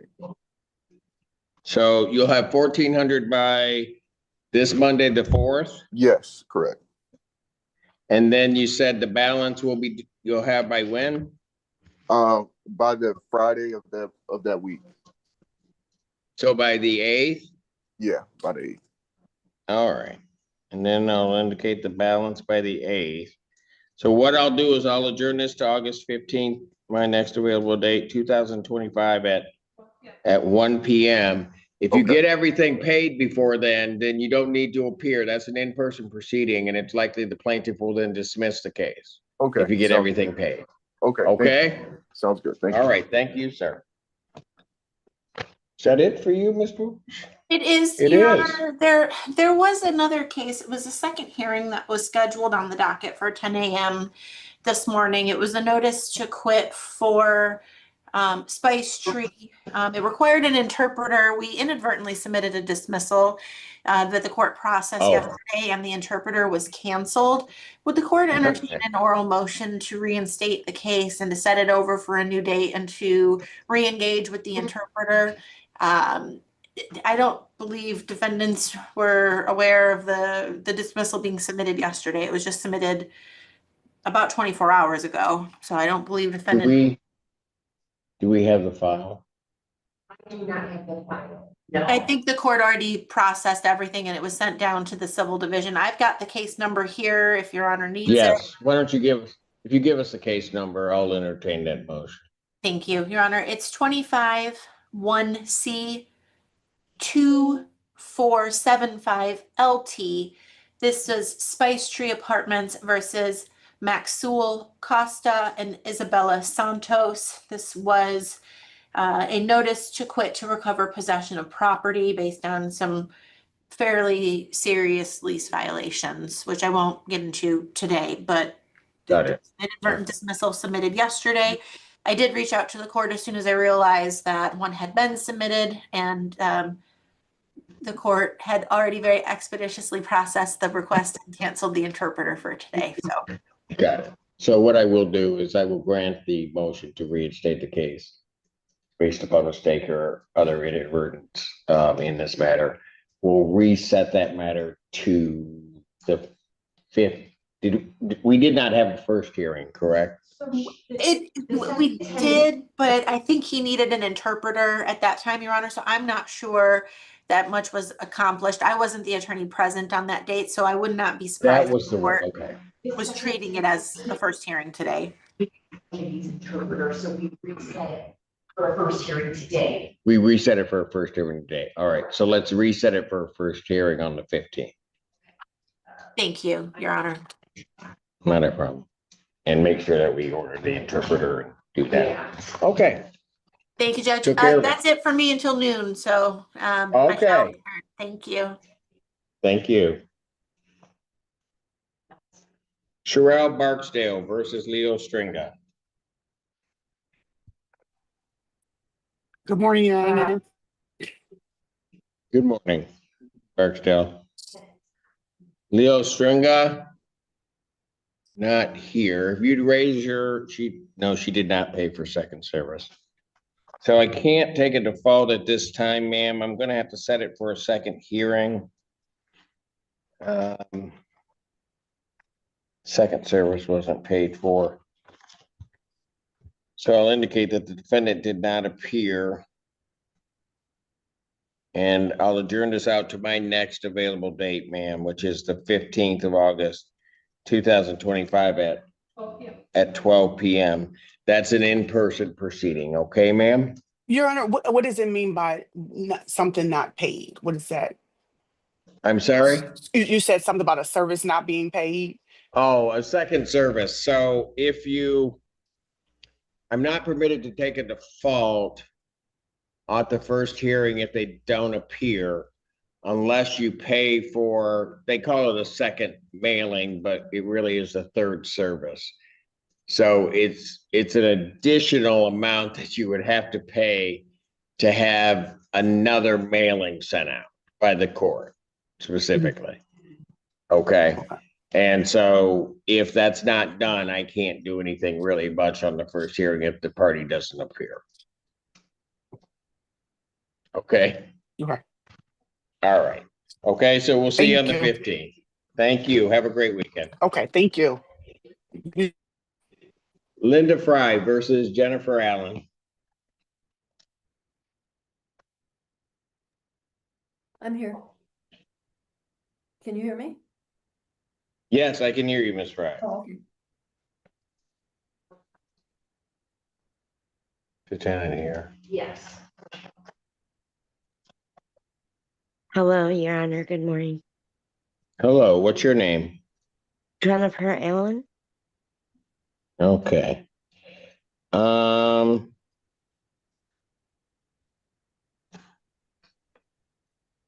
This is a non-payment of rent case. How much, Ms. Fry, are you claiming is owing? Well, through July, there was no payment made in July. Her boyfriend paid only a security deposit to get her in. And then when I asked for the rent on July 1st, they said they weren't paying. And so I gave a 7-day notice. And the 7-day notice was given on the 3rd. They didn't move out and they didn't pay. So, I mean, the day is he's not living there. He's not a tenant, she is. And So how much is owing? Okay, the utilities were $221.40. The total owing right now with the rent is $1,400.48. That includes. Does that include August? No, does not include August. That's through July.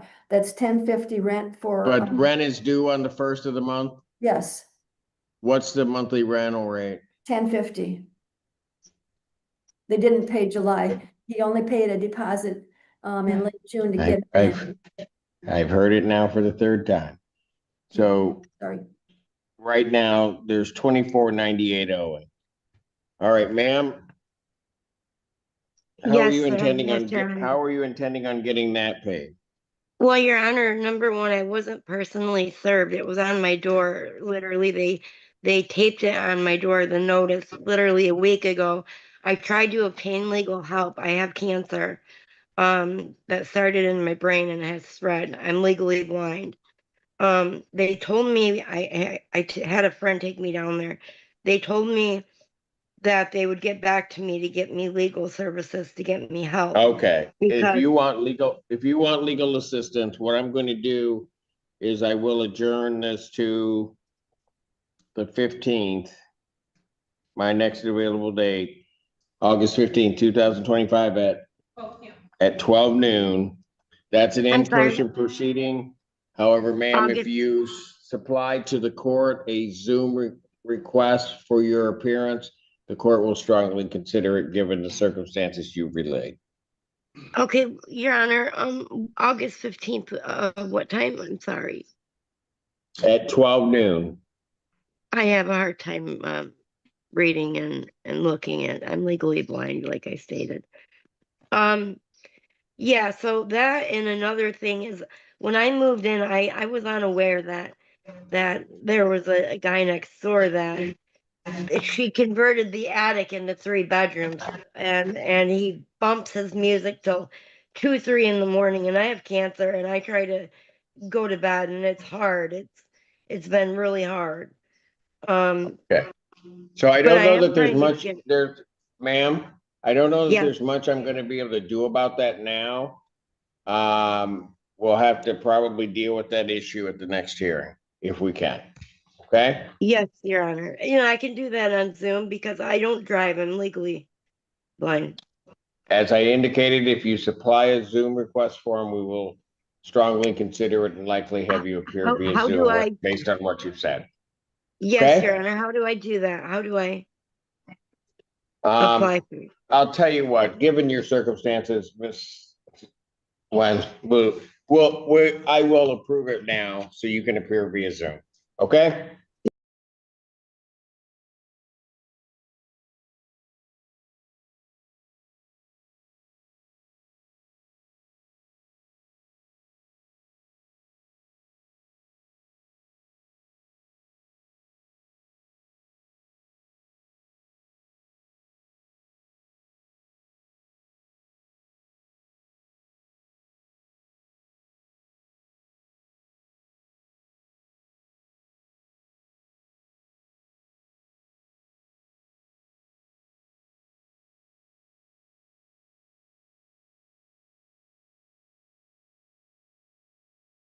Here for the record, please.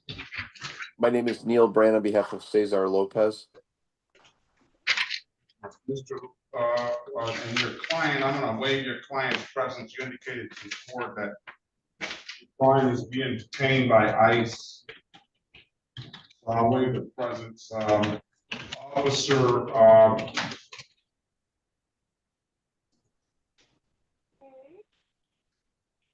Gutierrez, did he appear? He appeared, yes. Oh, no, I don't know.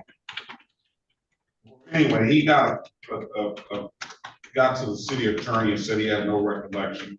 I'll dismiss the cases for no recollection. Thank you, Your Honor. All right, if there's nothing further, have a very good day. Best of luck to you. Okay, good to see you, Judge. Thanks. I'll wait.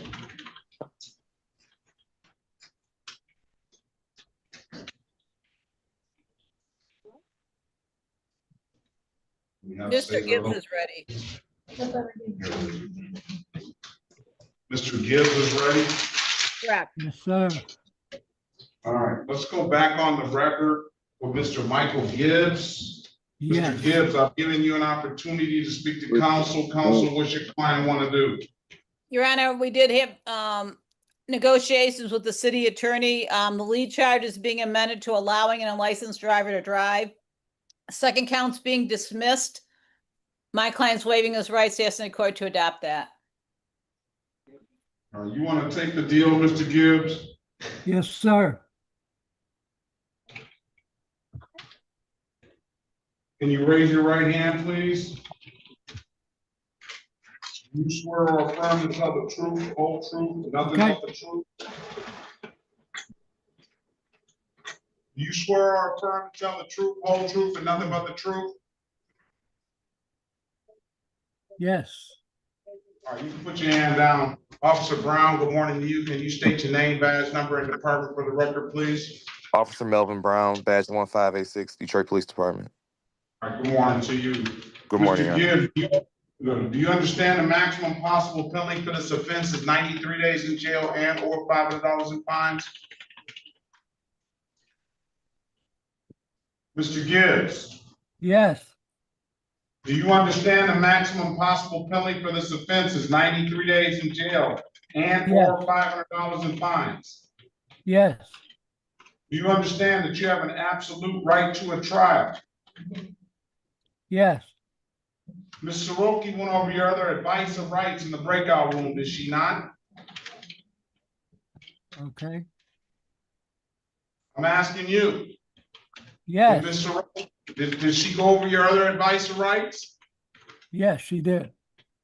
You understood those rights? Yes. Do you have any questions about those rights? None, sir. Do you know by taking this deal, you're gonna give those rights up? Yes, Has anybody offered you anything other than what's been stated in the record? no, Let me draw your attention back to January 31st, 2025, at around 6:42 PM in the city of Detroit, in the area of Monroe and Bovian. Did you have an occasion on that day to come encounter with the Detroit Police Department? yes, Were you operating a motor vehicle? yes, The officer asked you to produce a valid driver's license? yes. You couldn't do so, could you, sir? Say again? You couldn't produce that license, could you?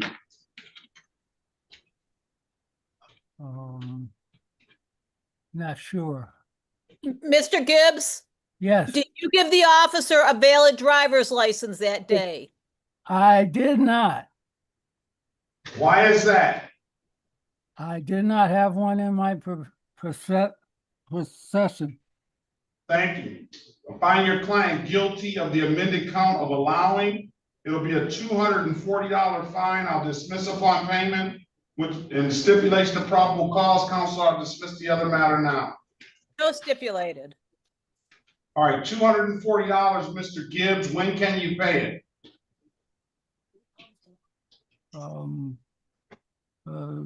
This week, this coming week, What date is good? Friday. All right, come back. I'll come back on August the 15th. Pay it by August the 15th and come back. And then if you haven't paid, I'll dismiss the case. The best ways I can tell you to pay it is come down to the courthouse or to pay it in any DivDat kiosk in the city of Detroit. I'm told you can upload the DivDat app to your phone. Come back at 8:25 on August the 15th. If it's paid, we'll dismiss the case. You don't have anything further, sir? I wish you the best of luck and have a very good rest of your day. Okay, thank you, Your Honor. Thank you. This is the Have a good city day, of Your Honor. Detroit versus Marvin Loving, case number SP 172-45471. Appearance for the record, please, Ms. Soroka. Pauline Soroki on behalf of Mr. Loving. Mr. Loving, good morning to you. State your name for the record, please. Good morning, sir. My name is Marvin Loving. All right, today is the date and time set for a Looks like pre-trial. In pre-trial, give Mr. Loving an updated offer, Mr. Soroki. Keep in mind, Mr. Loving, if you don't like the offer, you have an absolute right to a trial. Join the breakout room. Let us know what you want to do when you come out, okay? Okay. All right, let's pass the matter. This is the last time on Gates. What's going on? Let's go back on the record with Gates. What's going on, Mr. Johnson? Move to dismiss. Had a discussion with Sister Counsel and Officer Kropic and dismissal in the interest of justice. Did they have no objection to that? No, sir. Thank you. There she is. There's Sister Counsel here. Dismissing the interest of justice on these three charges? Yes, please, Your Honor. Alexa Schneider for the people, P80322. Brother counsel was kind enough to watch the video with Corporal Kropic and I. We're not sure where the discrepancy came from. We'll look into it, but we're going to dismiss today. All right, the case is dismissed, ma'am. Thank you. If you don't have anything further, we wish you the best of luck, all right? Thank you. Have a good day. Waive the warrant fee. You do owe some more money to the court, though. You can find out what you owe online after we put these entries into the system. Oh. All right? Okay, thank you. Have a good day. Best of luck to you. All right, Thank anything you. else, Mr.? You're welcome. Anything else, Mr. Johnson? No, Your Honor. I had it blocked off of Ms. Gates today. So all right. Thank you, Mr. Johnson, Officer Johnson. Appreciate y'all. Have a good day. You too. You too. Best of luck to you. Best of luck to you as well. Thank you. Let's go back with Ms. Gray. Ms. Gray, I've given you an opportunity to speak to counsel. Counsel, what's your client want to do? Your Honor, there is a recommendation. My client could plead to one count of allowing 2 counts of improper plates. She is entering a plea pursuant to that recommendation. And I believe she would need a payment plan, Your Honor.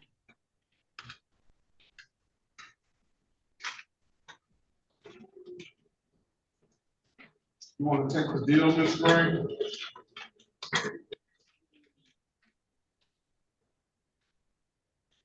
I'm sorry, Your Honor. What was that? You want to take the deal? Yes. Can you raise your right hand, please? Do you swear or affirm to tell the truth, whole truth, nothing but the truth? Yes. Or you can put your hand down. Do you understand the maximum possible penalty for these offenses are 93 days in jail and or $500 in fines? Yes, Your Honor. Do you understand that you have an absolute right to a trial? Yes, Your Honor. Ms. Harris went over your other advice or rights in the breakout room, did she not?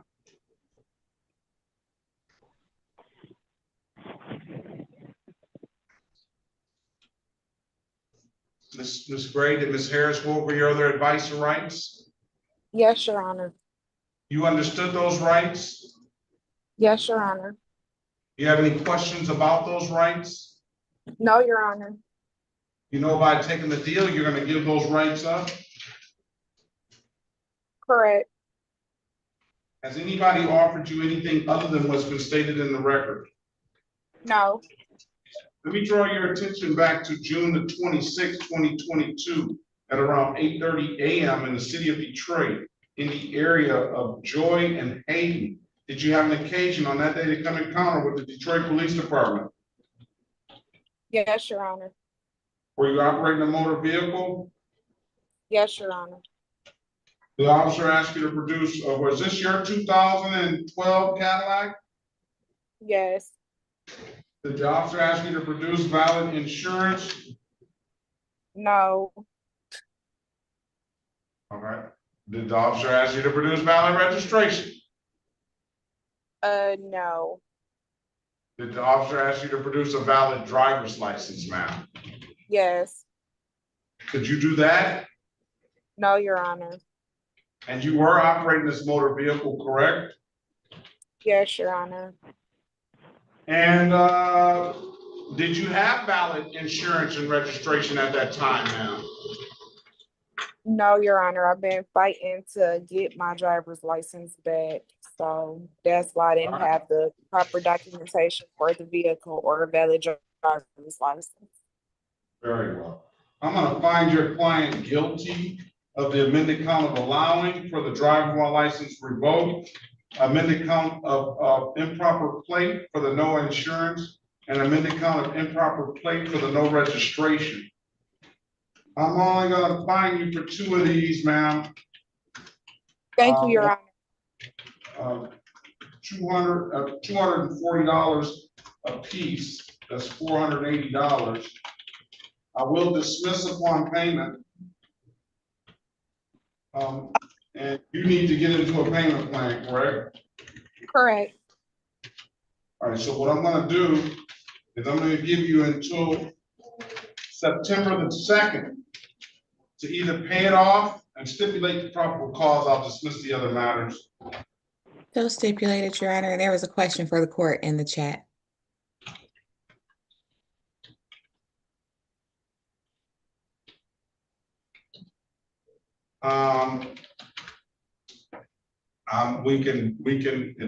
It would be probably mental health, or if that was something that may help.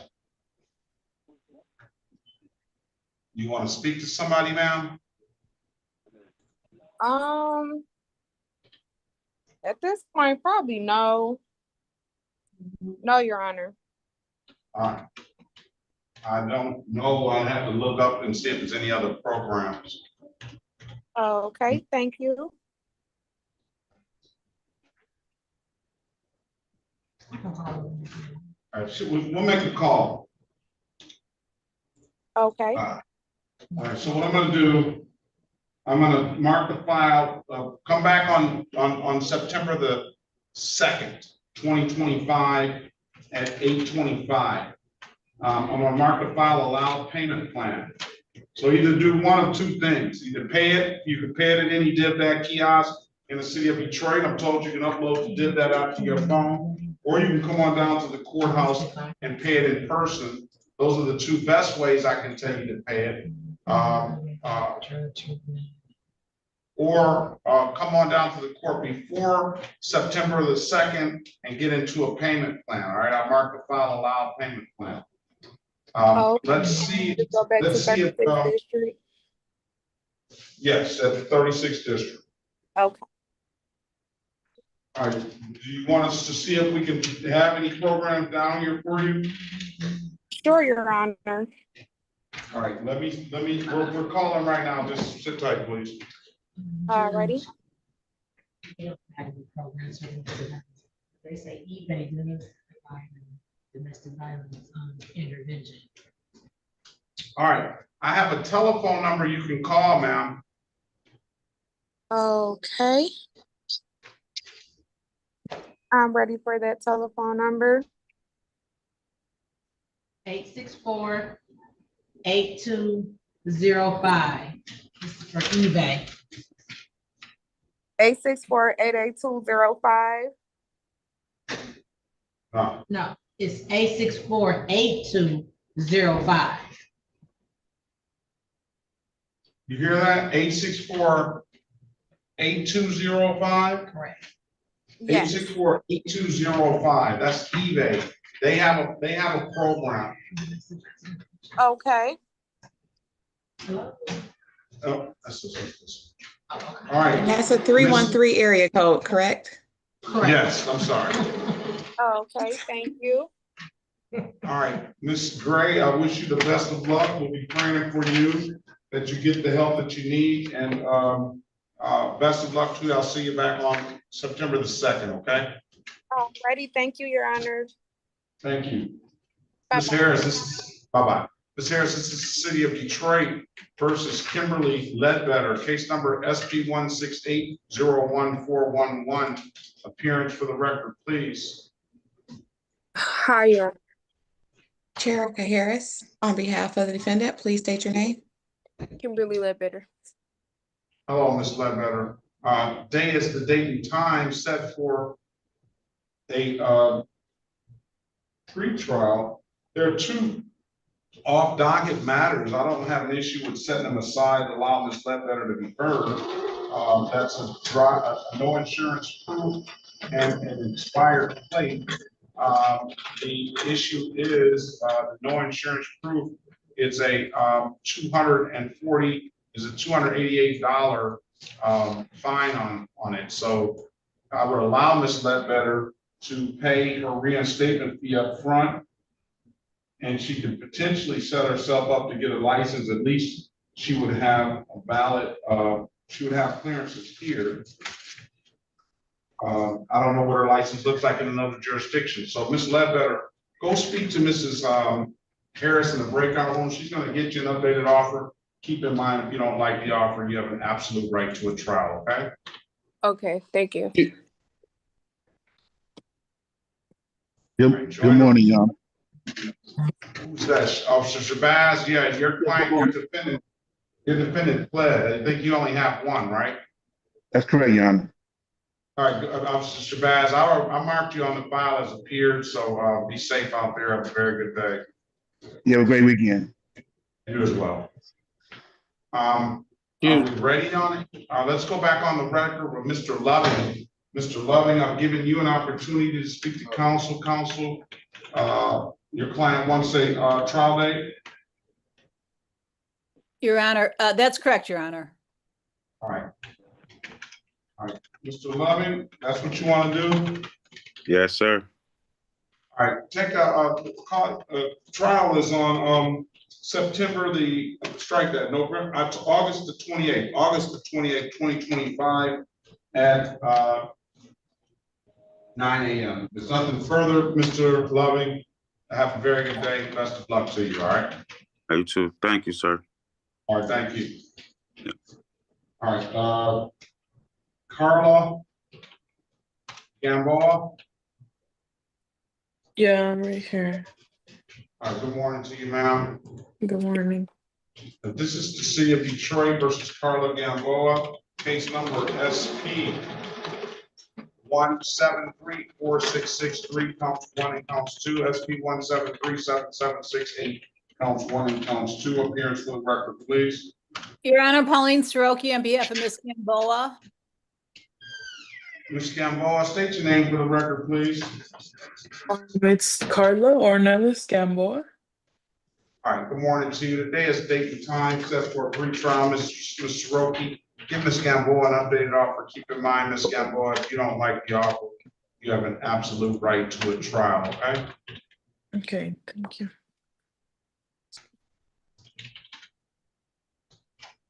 Pass the matter. Join the room, please.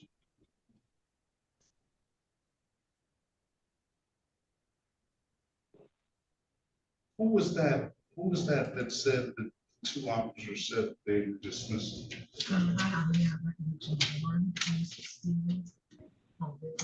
Look at it.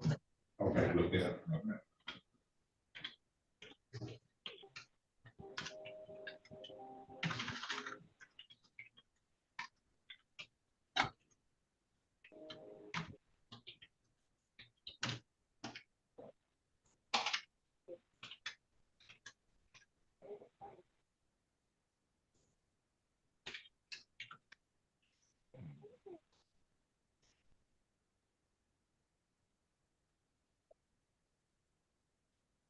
Ms. Barrett, are you ready on anyone?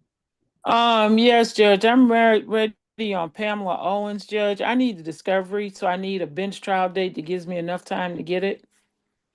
Let's go back. Let's call the City of Detroit versus Pamela Owens, case number SP 172-30731. Appearance for the record, please. Good morning, Judge. Melita Baird on behalf of Pamela Owens. Judge, we need a bench trial date, but I also need the city to give me discovery. Okay. Ms. Owens, state your name for the record, please. I think you already did it. Yes.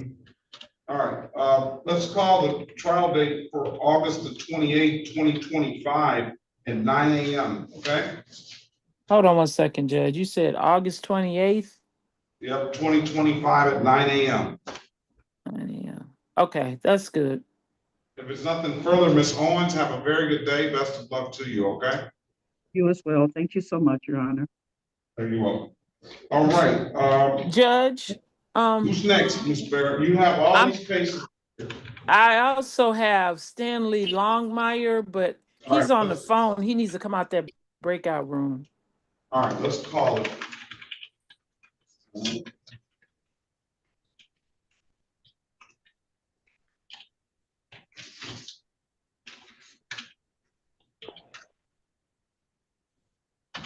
City of Detroit versus Stanley O'Neill Longmire Jr., case number SP 1725013, counts 1 and counts 2. Appearance for the record, please.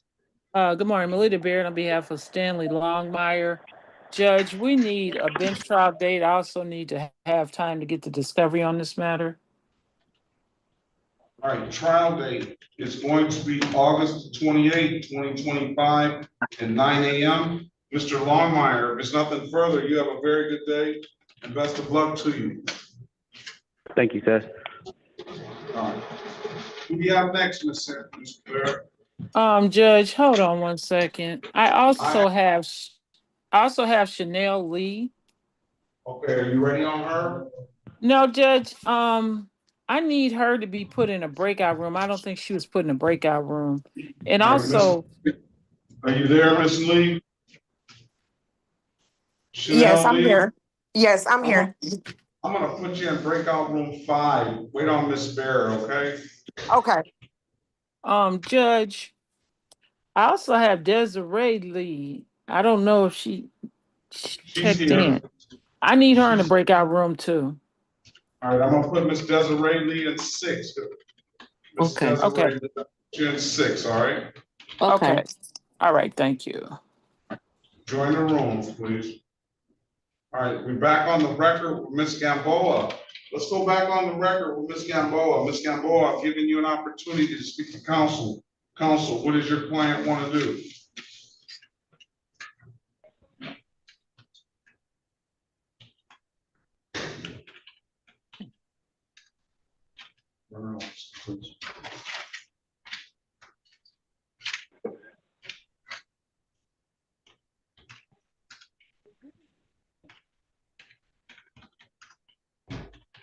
She's on mute. You're muted. Well, I went through a long spiel. So Ms. Snyder's in another courtroom, Your Honor, but my client did produce her license and her insurance, so I would ask those counts be dismissed for documentation. She offered her 6 to 10 over limited access. My client will accept that, and the initial offer was dismissing the seatbelt.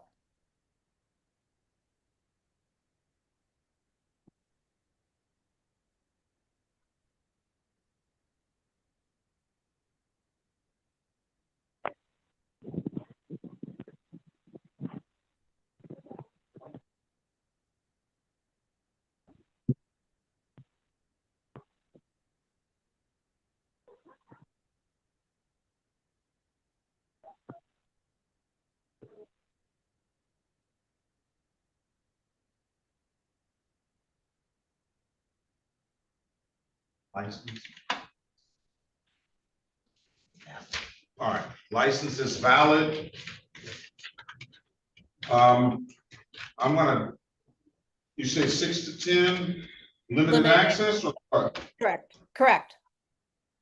You wanna take the deal, ma'am? Yes, sir. Stipulate to the face of the ticket as an accurate factual basis for that responsible plea on your client's behalf. Your Honor, so stipulated. Stipulate the probable cause of dismissal of the other matters. So stipulated. All right. Find your client responsible for the written count of 6 to 10 for this speeding 16 to 20 and dismissing the other matters $135. When can you pay it, Ms. Gamboa? Whenever in the month if you want. A month? Yeah, or next week is fine. Well, what day? Give me a date. You say a month or next week? Hold on. I'll give you to the 15th of August. All I'll right, give you that's to the fine. August. Pay it in any DivDat kiosk in the city of Detroit. I'm told you can upload the DivDat app to your phone, or you can come on down to the courthouse and pay it in person. Those are the two best ways I can tell you to pay it, Ms. Gamboa. If it's nothing further, have a very good day. Best of luck to you. Thank you, you too. Have a good one. Thank you. Dwight Galloway. Yes, sir. Good morning to you. Good morning. City of Detroit versus Dwight Anthony Galloway, case number SP 1737590, counts 1 and counts 2. Appearance for the record, please. Your Honor, Pauline Soroki, on behalf of Mr. Galloway. Mr. Galloway, state your name for the record, please. Dwight Anthony Galloway. All right, today is date and time set for a pre-trial. Mr. Galloway. Give Mr. Galloway an updated offer. Keep in mind, if you don't like the offer, Mr. Galloway, you have an absolute right to a trial. I'm gonna put you in a breakout room, Mr. Soroki. Let us know what you want to do when you come out, okay? All right. Thank you. Join the room, please. Excuse. Want to know when your tank comes up, right, Mr. Lowe? Yeah, is that I'm taking them in 8:30?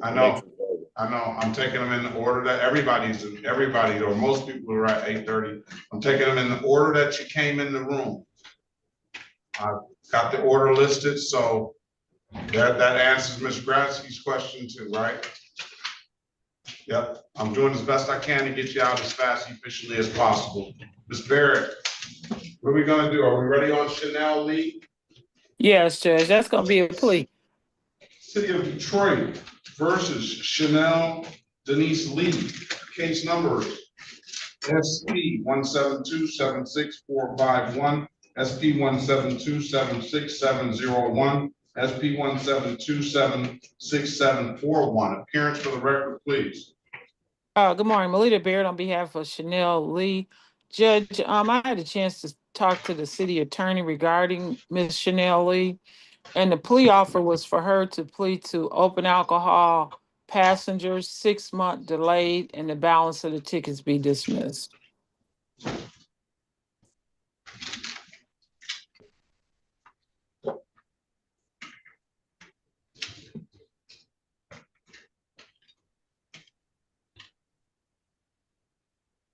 Can I get a 6-month date, please? Let me get that. Can't do it. You said Ken. Yeah. You want to take the deal, Ms. Lee?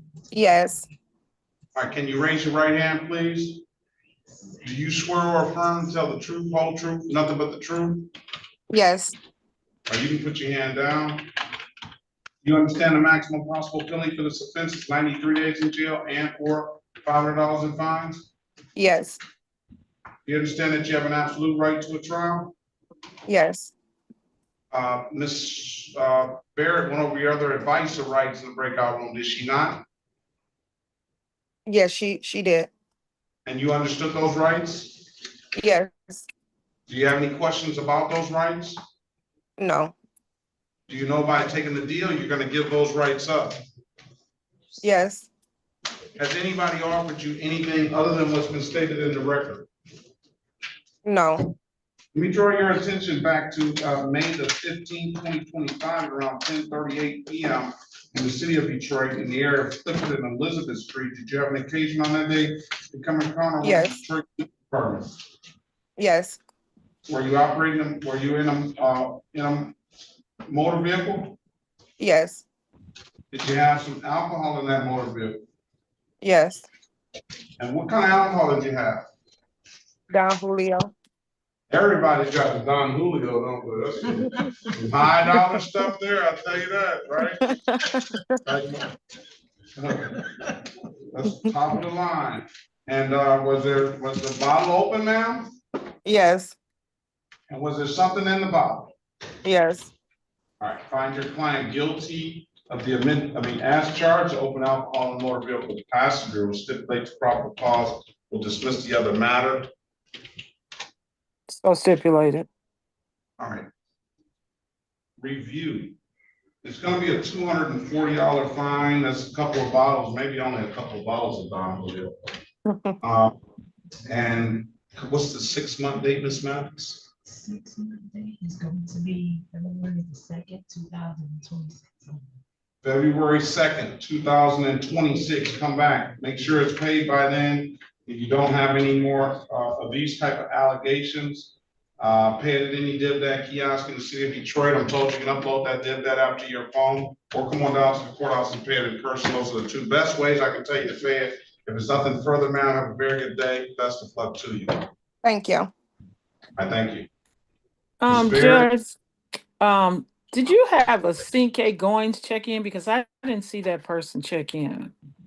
No. And then the other one was Anitra Lester. Did you see them? Lester's here. Anitra? Yes. Okay, I didn't see, I need them in a breakout room because I didn't see that person. Lester is here. I'm gonna put Lester in breakout room 5. Okay, all right, thanks. Well, she may be gone now. Yeah, I didn't see her though. Okay, well, let me check on that. She was here. All right. Officer Jones, I don't know if he came in earlier or not. This may be Zoom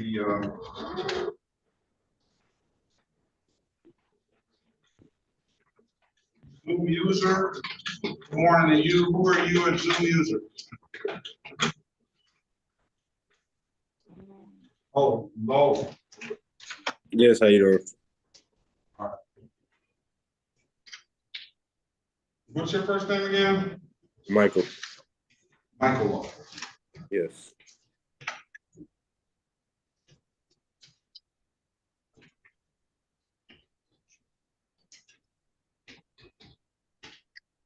All right, who are we ready on? Baughman I'm is ready ready, on the Question. interpreter cases. Hoffman's ready? All right. Let's go with, who's the first one, Mr. Baughman? So we'll go first with, I'm sorry, one moment, Your Honor. The first one is Rosa Maria Gutierrez Chavez. That's what I was thinking, the ordinance. He's in the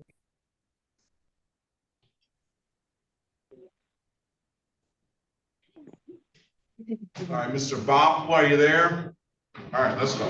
This is the city of Detroit versus Rosa Gutierrez Chavez, case number SP 1673147, counts 1 and counts 2, Z7955451. Appearance for the record, please. Este es el caso de la gente de Detroit contra Rosa Gutiérrez Chávez, número de caso SP 167-31471, cargo 1 y 2, y Z7955451. Comparecencia, por favor. Morning, Your Honor. Harry Baughman, P55052, on behalf of the defendant, ma'am. Give the court your full name, please. Buenos días, su señoría. Harry Baughman, número de abogado 55052. Señora Gutiérrez Chávez, por favor, diga su nombre completo para el acto. Rosa María Gutiérrez Chávez. Thank you. Your Honor, the defendant will waive rights and plead guilty. There is a recommendation from the prosecutor that if she pleads guilty to open alcohol as a driver, that will be subject to a 12-month delayed sentence. She understands what that means, that she has to come back in a year and pay the fine in order to have the case dismissed. Sí, su señoría, hay un arreglo con la fiscalía que ella se está dispuesta a declararse culpable y renunciar a sus derechos. Debe tener un contenedor de alcohol abierto como conductor el acuerdo es que la sentencia se demora 12 meses y si ella paga la multa y entiende las consecuencias de no tener otro ticket, se va a desestimar el cargo. She's also going to plead guilty to failure to display a valid driver's license. She's ready to do that. Y también está dispuesta a declararse culpable de no haber tenido una licencia a mano y está preparado para hacerlo. Well, I see Officer Sutke, Lieutenant Sutke. Yes, I'm here. Can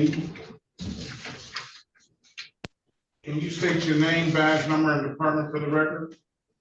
Lieutenant Alexis Stuckey, badge L71, Detroit Police Department, 4th Precinct.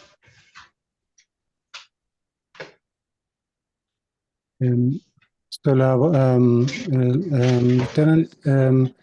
Suki, número de L71 del 4 precinto. Well, I don't have an open alcohol case. I have an OWI, an old OWI case. No tengo un caso abierto de tener alcohol abierto en el carro. Tengo un de haber manejado bajo la influencia de alcohol. Ese caso viejo que tengo. Alexa Schneider for the people, P80322.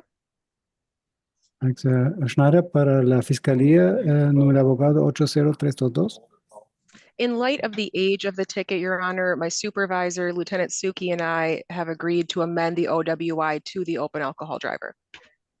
Su señoría, por este caso está bastante viejo. Mi supervisora, la policía Suki y yo hemos quedado de acuerdo de cambiar, enmendar el cargo a tener un contenedor de alcohol abierto en el carro. Your client is willing to take that? Your Honor, we're ¿Su ready. cliente está listo para aceptarlo? Okay. Yes, Your Honor, we're ready. Yeah. The other Sí, estamos two listos. tickets, I'm sorry. Go ahead, Ms. Bell. Sí, estamos listos. The other two tickets, Officer Canada, I don't believe he didn't appear. Los Yes, Your otros Honor, dos we move to tickets de dismiss. Canadá él no apareció. Yes, Your Honor, we move to dismiss those without prejudice. Sí, pedimos que se desestimen sin prejuicio. You want to take the deal, ma'am? ¿Usted quiere aceptar la oferta, señora? Sí. Yes. Can you raise your right hand, please? ¿Puede levantar su mano derecha, por favor? Do you swear or affirm to tell the truth, whole truth, nothing but the truth? ¿Usted jura o afirma que va a decir la verdad, toda la verdad y nada más que la verdad? Sí. Yes. You can put your hand down. ¿Puede bajar su mano? Do you understand the maximum possible penalty for this offense is 93 days in jail and or $500 in fines? ¿Usted entiende que el castigo máximo en este caso es hasta 93 días en la cárcel y o una multa hasta $500? Okay. Okay. Do you understand that? That's a yes or no. ¿Entiende esto? ¿Es sí o no? Son 90 días de cárcel. It's 90 days in jail O 500. or $500. That's the maximum possible penalty. Esto es el castigo máximo posible. Okay.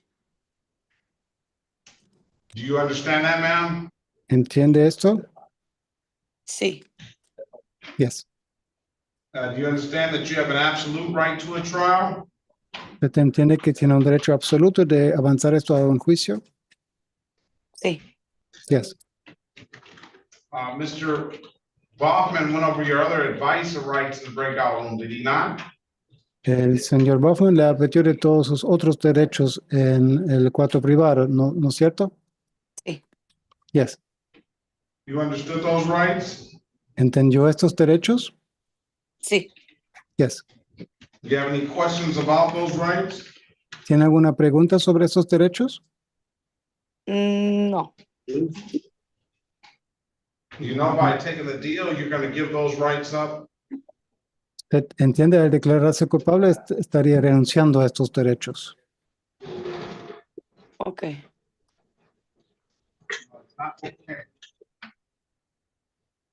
No puede decir, ok, sí o no. Pues sí, soy culpable. Yes, I'm guilty. Do you know by taking the deal, you're going to give the rights up that we just talked about and that Mr. Baughman went over with you?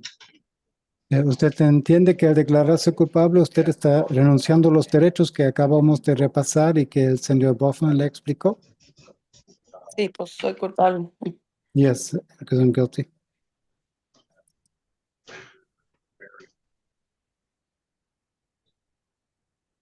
Mr. Baughman, did you go over this stuff with her? ¿Señor Baughman ha repasado esta cosa con ella? Your Honor. Sí, señor. Ma'am, do you know that you're going to give these rights up when you take this deal? Señora, ¿usted entiende que está renunciando a los derechos de un juicio si se declara culpable hoy? ¿Cómo? Si me declaro culpable, ¿me van a encerrar? I declare myself guilty, I'm going to be locked up. No, go back in the breakout room and go back over the rights and make sure she understands everything. No, tiene que volver al cuarto privado y repasar los derechos para que entienda todo. Okay. May I just ask one question, Your Honor? I believe she understands. And I think that can make that clear with one question. Creo que puede aclarar con una pregunta, su señoría. Ms. Gutierrez Chavez, do you remember when we spoke about your right to have a trial? Señor Gutiérrez, ¿usted entiende cuando hablamos sobre los derechos que tendría en un juicio? Sí. Where the prosecutor would have to prove you guilty beyond a reasonable doubt? Donde la fiscalía tiene que comprobar su culpa más allá de una duda razonable. Sí. Yes. Sí, entiendo. And you would have the other rights that I discussed with you before? Y tendría todos los otros derechos que yo le expliqué antes. Sí. Yes. If you enter into this agreement today, you understand that you are waiving those rights to that trial. I'm here for it. Si usted acepta este acuerdo y se declara culpable, entiende que está renunciando a los derechos de ir a un juicio y todos estos derechos. Okay. That event won't happen because you're going to agree to plead guilty, pay the fine, and come back in 12 months. No va a haber ningún juicio si usted se declara culpable y paga la multa y vuelve dentro de 12 meses. Está bien. Yeah, that's good. All right. ¿Satisfecho? Has anybody offered you anything other than what we said we'll do today? ¿Alguien le ha ofrecido algo más de lo que se habló hoy? No. No. Now, let me draw your attention back to June the 20th, 2010, at around 4:30 a.m. in the city of Detroit, in the area of Campbell and Toledo. Were you in a motor vehicle around that date and that time? Voy a poner su atención en el 20 de junio de 2010, en las 4:30 de la mañana. ¿Usted estaba en un vehículo motorizado en la ciudad de Detroit, en la calle Campbell y Toledo en aquel entonces? Sí. Yes. Did you have some alcohol in that vehicle at that time? ¿Tenía alcohol en el carro en aquel entonces? Sí. Yes. I don't expect you to know what type of alcohol. Was the alcohol open? Creo que ya no debe acordarse qué alcohol, pero ¿el alcohol estaba abierto? Creo que sí. No I me think so. acuerdo muy bien. I don't remember very well. I'm satisfied with the answer, Your Honor. Estoy satisfecho con la respuesta, su señoría, para una base de hechos. I'm gonna find her guilty of the amended count of open alcohol in the motor vehicle. Driver, was that it? Encuentro culpable de tener un contenedor de alcohol abierto como conductor, ¿esto era? Yes. Sí. It's 12-month delay. Yes. Una sentencia ha tardado 12 meses, sí. And with the stipulation of probable cause, we'll dismiss the other matter. Estipulamos la causa probable, vamos a desestimar los otros cargos. So stipulated. Thank you. Así estipulado, gracias. I'll waive the warrant fee. She'll pay the reinstatement fee. Yo saco la tarifa del cancelador para arrestarlo y ella paga la otra tarifa. All right. Come back on August the 3rd. August the 3rd? Yes. Come back on August the 3rd, 2026 at 8:25. Pay it at any DivDat kiosk in the city of Detroit. I'm told you can upload the DivDat app to your phone, or you can come on down to the courthouse and pay it in person. Those are the two best ways I can tell you to pay it. Va a volver el 3 de agosto de 2026 a las 8:25 de la mañana. Y para pagar la multa lo puede pagar en cualquier kiosco DivDat o puede bajar la aplicación en su teléfono y pagar ahí, o puede ir en persona al tribunal y pagar en la ventanilla. ¿Puedo ir a pagarla en la ventanilla de cualquier agencia de policía? So I can pay at the window at any police station? No, pay it at the 36th District Court, $240. No, pague en el Tribunal 36, $240. Ok, 240, ok. 240, okay. Best of luck to you, man. Have a very good rest of your day. Mucha suerte, señora, que tenga un buen resto de su día. Ok, muchas gracias. Okay, thank you very much. This is, who else do you have, Mr. Butler? Jose Luis Orduz Gutierrez. Have you spoken with him? We're ready. And what is that gonna, what's gonna end up with that? That is a plea to drag racing, and the balance of the matters will be dismissed. All right, give me 1 second. Are we ready on anyone else? Ms. Soroki, are we ready on Dwight Galloway? Judge, I'm ready. I know you are, Ms. Let's go back on the record with Mr. Dwight Galloway. Mr. Galloway, I'll give you an opportunity to speak to counsel. Counsel, your client wants a trial date. Yes, Your Honor. All right, Mr. Galloway, come back on August the 28th, 2025 at 9 a.m., all right? All right. All right, best of luck to you, sir. Appreciate it. Thank you. Have a good weekend.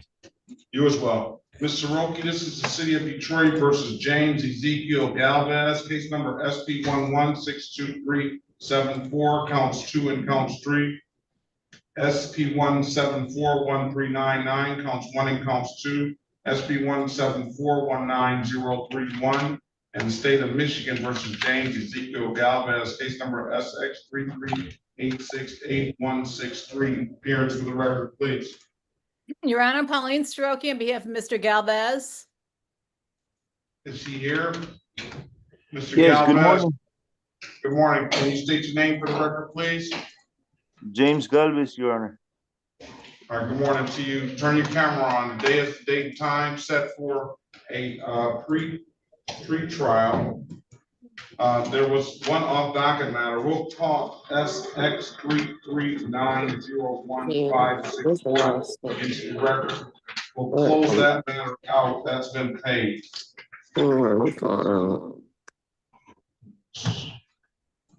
It's one off docket matter, maybe. One off docket matter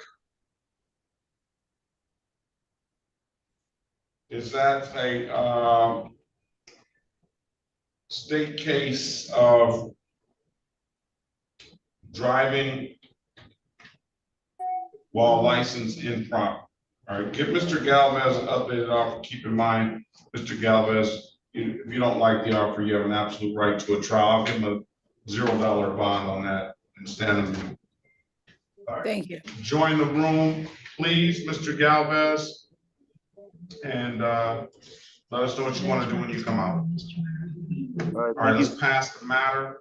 Let's go back on the record with Ms. Ledbetter. Ms. Ledbetter, I've given you an opportunity to speak to counsel. Counsel, what does your client want to do? Your Honor, we actually had a question for the court. With the no proof of insurance that you indicated was off docket, she has an appointment today with the Secretary of State. Is that going to hinder her? It may. I'm sure it is. If you come down here immediately before the appointment and pay the $45 reinstatement fee, then it'll get there immediately, and then you can go to your appointment and potentially get your license. Okay. But you're gonna have to come down to the courthouse, pay that reinstatement fee, $45 at the window. There's no better way than I can allow you to do that. I'm gonna set a pre-trial date for August 21st, 2025 at 8:30. If there's nothing further, I wish you the best of luck. Have a very good day. You gotta come down to the window, Ms. Mathis. Can you put that in now, please? Yes. Come down to the window before your date, pay that $45. That should give you a clearance. It should get to the Secretary of State immediately, and then go to the Secretary of State and see if they'll give you a license, okay? Okay, thank you. All right, very much. Best of luck to you, ma'am. Also, go ahead. Okay, also, you said come back on the 21st. 21st of August, yes. At what time? At 8:30. Okay, thank you. All right, best of luck to you. Robert's iPhone.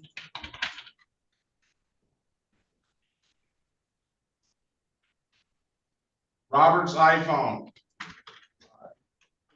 Who's after that? Yeah, Jada Line. Yeah, for Robert's iPhone. What is your full name, sir? Good morning to you. Robert Lodge. Robert. Last name Lodge, Lodge. Lodge. Morning to you. City of Detroit versus Robert Lodge, case number U66403223. Appearance for the record, please, Ms. Harris. Sherika Harris, on behalf of Mr. Lodge, please state your name. Robert Lott. Your Honor, was there a request for appointed counsel? There was not. His date and time, well, I don't know that it was. Was there a request in there, Ms. Smith?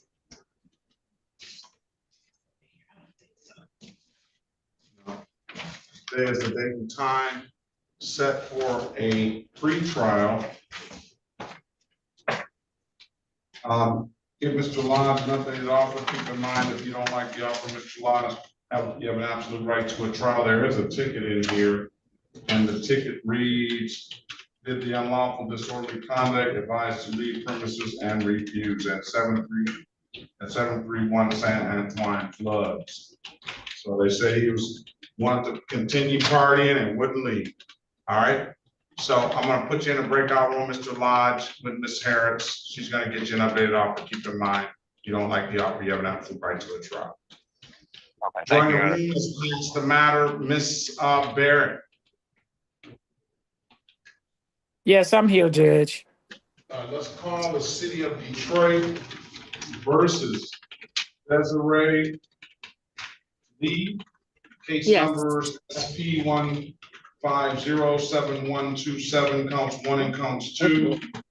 SP 1727761, SP 172797221.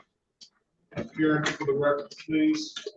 Good morning, Melita Baird on behalf of Ms. Lee. Judge, we need to get the discovery and the bench trial date for this.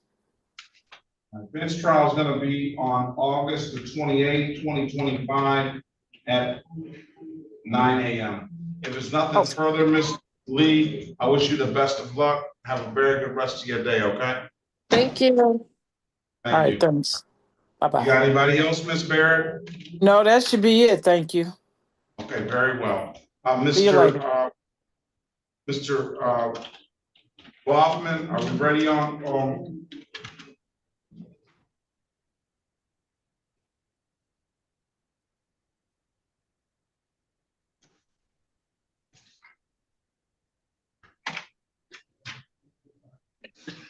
Judge, we're ready on Orduz Gutierrez. All right. Orduz Gutierrez, this is set for trial. It is. And we have a plea agreement.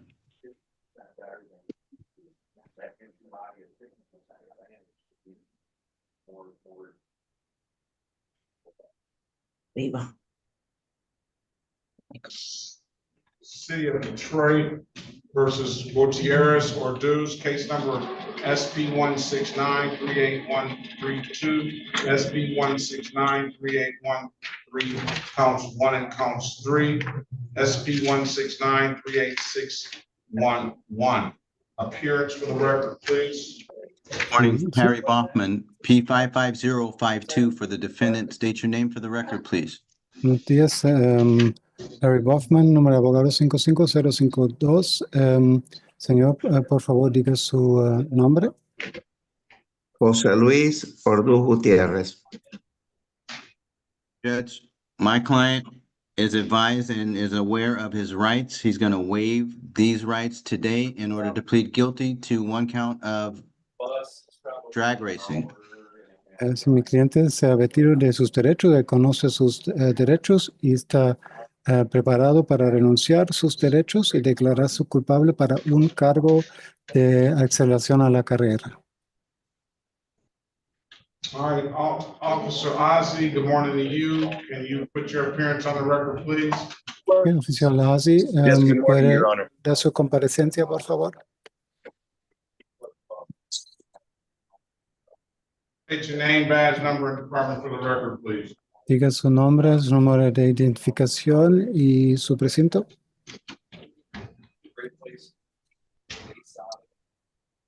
Officer Ozzie. Yes, good morning, Your Honor. Officer Wasim Asi, Detroit Police Department, badge 768. How you doing, Your Honor? Buenos días, su señoría, soy oficial Asi, número de identificación 786. Doing well. Good morning to you. Todo bien, buenos días a usted. All right, you want to take the deal, Mr. Orduz? ¿Usted quiere aceptar el acuerdo, señor Orduz? Sí, sí. Yes. Can you raise your right hand, please? ¿Puede levantar su mano derecha, por favor? No. Do you swear or affirm to tell the truth, whole truth, nothing but the truth? ¿Usted juro o afirma que lo que va a decir es la verdad, toda la verdad y nada más que la verdad? Sí, lo juro. Yes, that's right.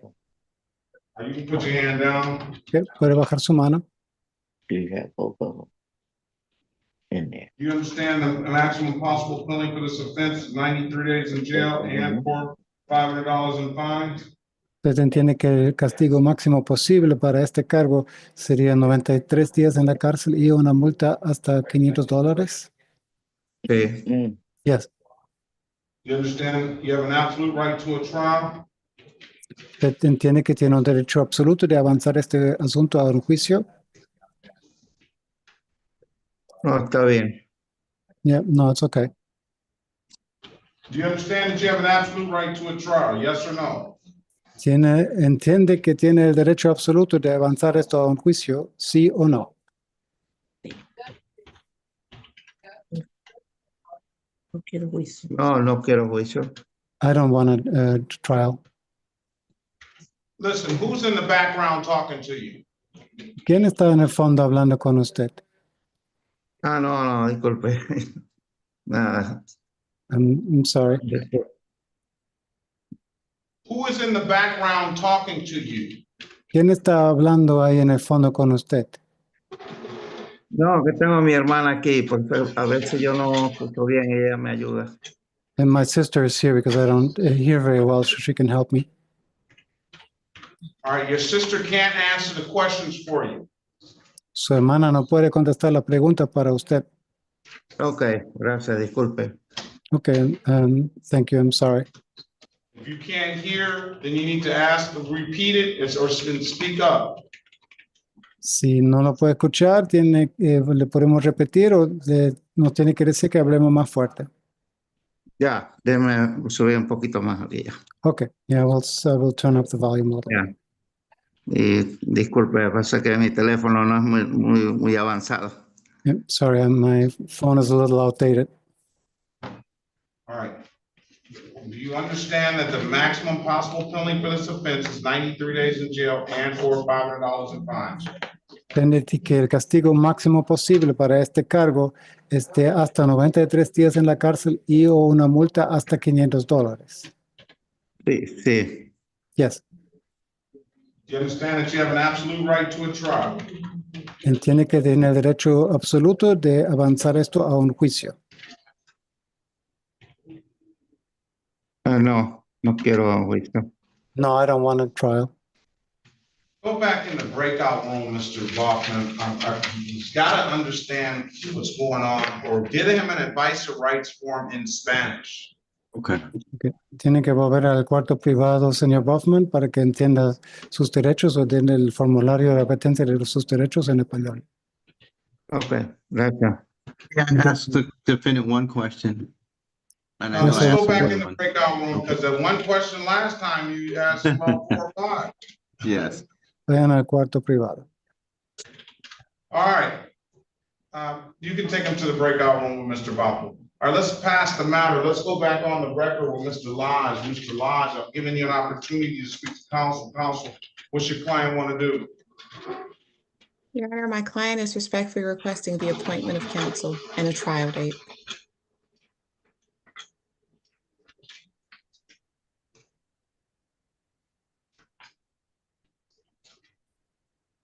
All right, Mr. Lodge, is that what you want to do? Yes, Your Honor.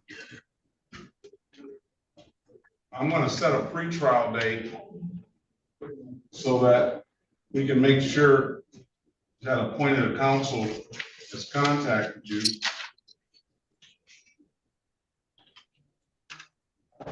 This was set for trial last year, sir. We're not going to keep on missing court dates. Yes, Your Honor. Set it for pre-trial on August the 21st, 2025 at 8:30. I need you to answer the calls that you have that you don't recognize one of those calls should be that appointed attorney. If that appointed attorney does not contact you by August 21st, we'll get one appointed to you on the spot, okay? Yes, sir. Do you have any further questions? No, sir. All right, if you don't have any further questions, I wish you the best of luck. Have a very good rest of your day, please. Thank you. You too. City of Detroit versus Jada Lyons, case number SB 17016601. Appearance for the record, please. Erica Harris on behalf of Ms. Lyons, please state your name. Jada Lyons. Good morning to you, ma'am. Day is date and time set for show cause, Ms. Harris. For purposes of arraignment, my client stands mute. Respectfully request that any warrant be recalled. We'll recall the warrant. Well, there's no warrant. We'll give your client a $0 bond, enter not guilty plea on her behalf. At this time, I'm going to dismiss the ticket. Ms. Lyons paid 3 related civil infractions. If there's nothing further, ma'am, I wish you the best of luck. Have a very good rest of your day, all right? Thank you. You as well. Thank you. Your Honor, what was the gentleman who just went off the record before Ms. Lyons' name? Pardon me? Robert Lodge. Okay, thank you. Shirley Jean Lee. Yes, good morning, Your Honor. Good morning. City of Detroit versus Shirley Lee, case number SP 1728358, counts 1, 2, and 3. Appearance for the record, please. Erica Harris on behalf of Ms. Lee, please state your name for the record. Hello, my name is Shirley Jean Lee. All right, good morning to you, ma'am. Day is the date and time set for a trial. Corporal Whitehead, are you there? Been in and out all morning. In other courtroom, he is in here now. Mr. Harris, give Ms. Lee an updated offer. Keep in mind, Ms. Lee, if you don't like the offer, you have an absolute right to a trial, okay? Join the room. That's an allowing, right? Yeah. Let me see if there's any notes on the ticket, Ms. Harris. No notes on the ticket. Okay, thank you. All right. Let's join the breakout room and let us know what you want to do when you come out. Let's pass the matter. Okay. Mr. Baughman, let's go back on the record with Mr. Galvez. Mr. Galvez, I've given you an opportunity to speak to counsel. Counsel, what's your client want to do? Your Honor, the people, if his license is valid, the recommendation would be blockading traffic, and he would admit the seatbelt violation. The other counts will be dismissed.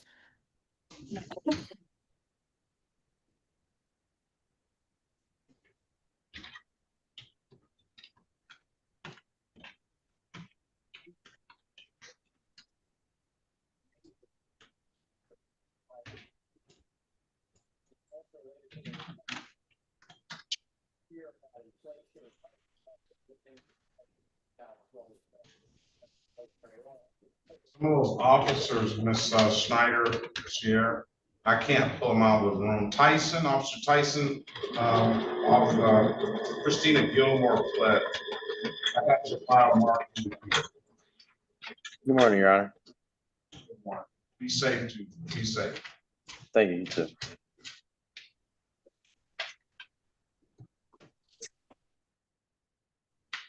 The license is valid. Stipulate to the face of the ticket as an active factual basis for the responsible plea on your client's behalf. So stipulated. Stipulate the probable cause for the dismissal of the other matters. So stipulated. One is a blocking traffic, Correct. and then the other one is the seatbelt. Correct.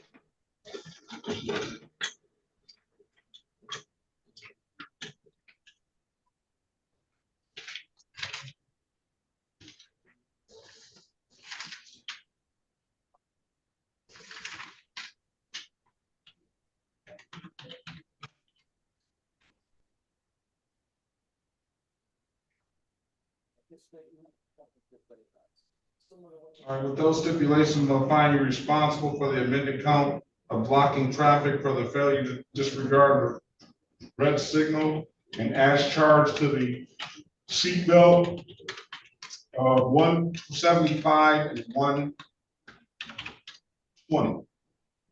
175 and 120. Those other matters will be dismissed. I'll waive the warrant fee. You'll pay the reinstatement fee. When can you pay? I can do a payment today and pay the balance before the 15th. Before the 15th? Yes, Your Honor. All right, pay it by August 15th, 2025. Pay it in any DivDat kiosk in the city of Detroit. I'm told you can upload the DivDat app to your phone or come on down to the courthouse and pay it in person. Those are the two best ways I can tell you to pay it. Mr. Galvez, if there's nothing further, have a very good day. Best of luck to you. Have a blessed day, Your Honor. Thank you.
Oh, yes, I think.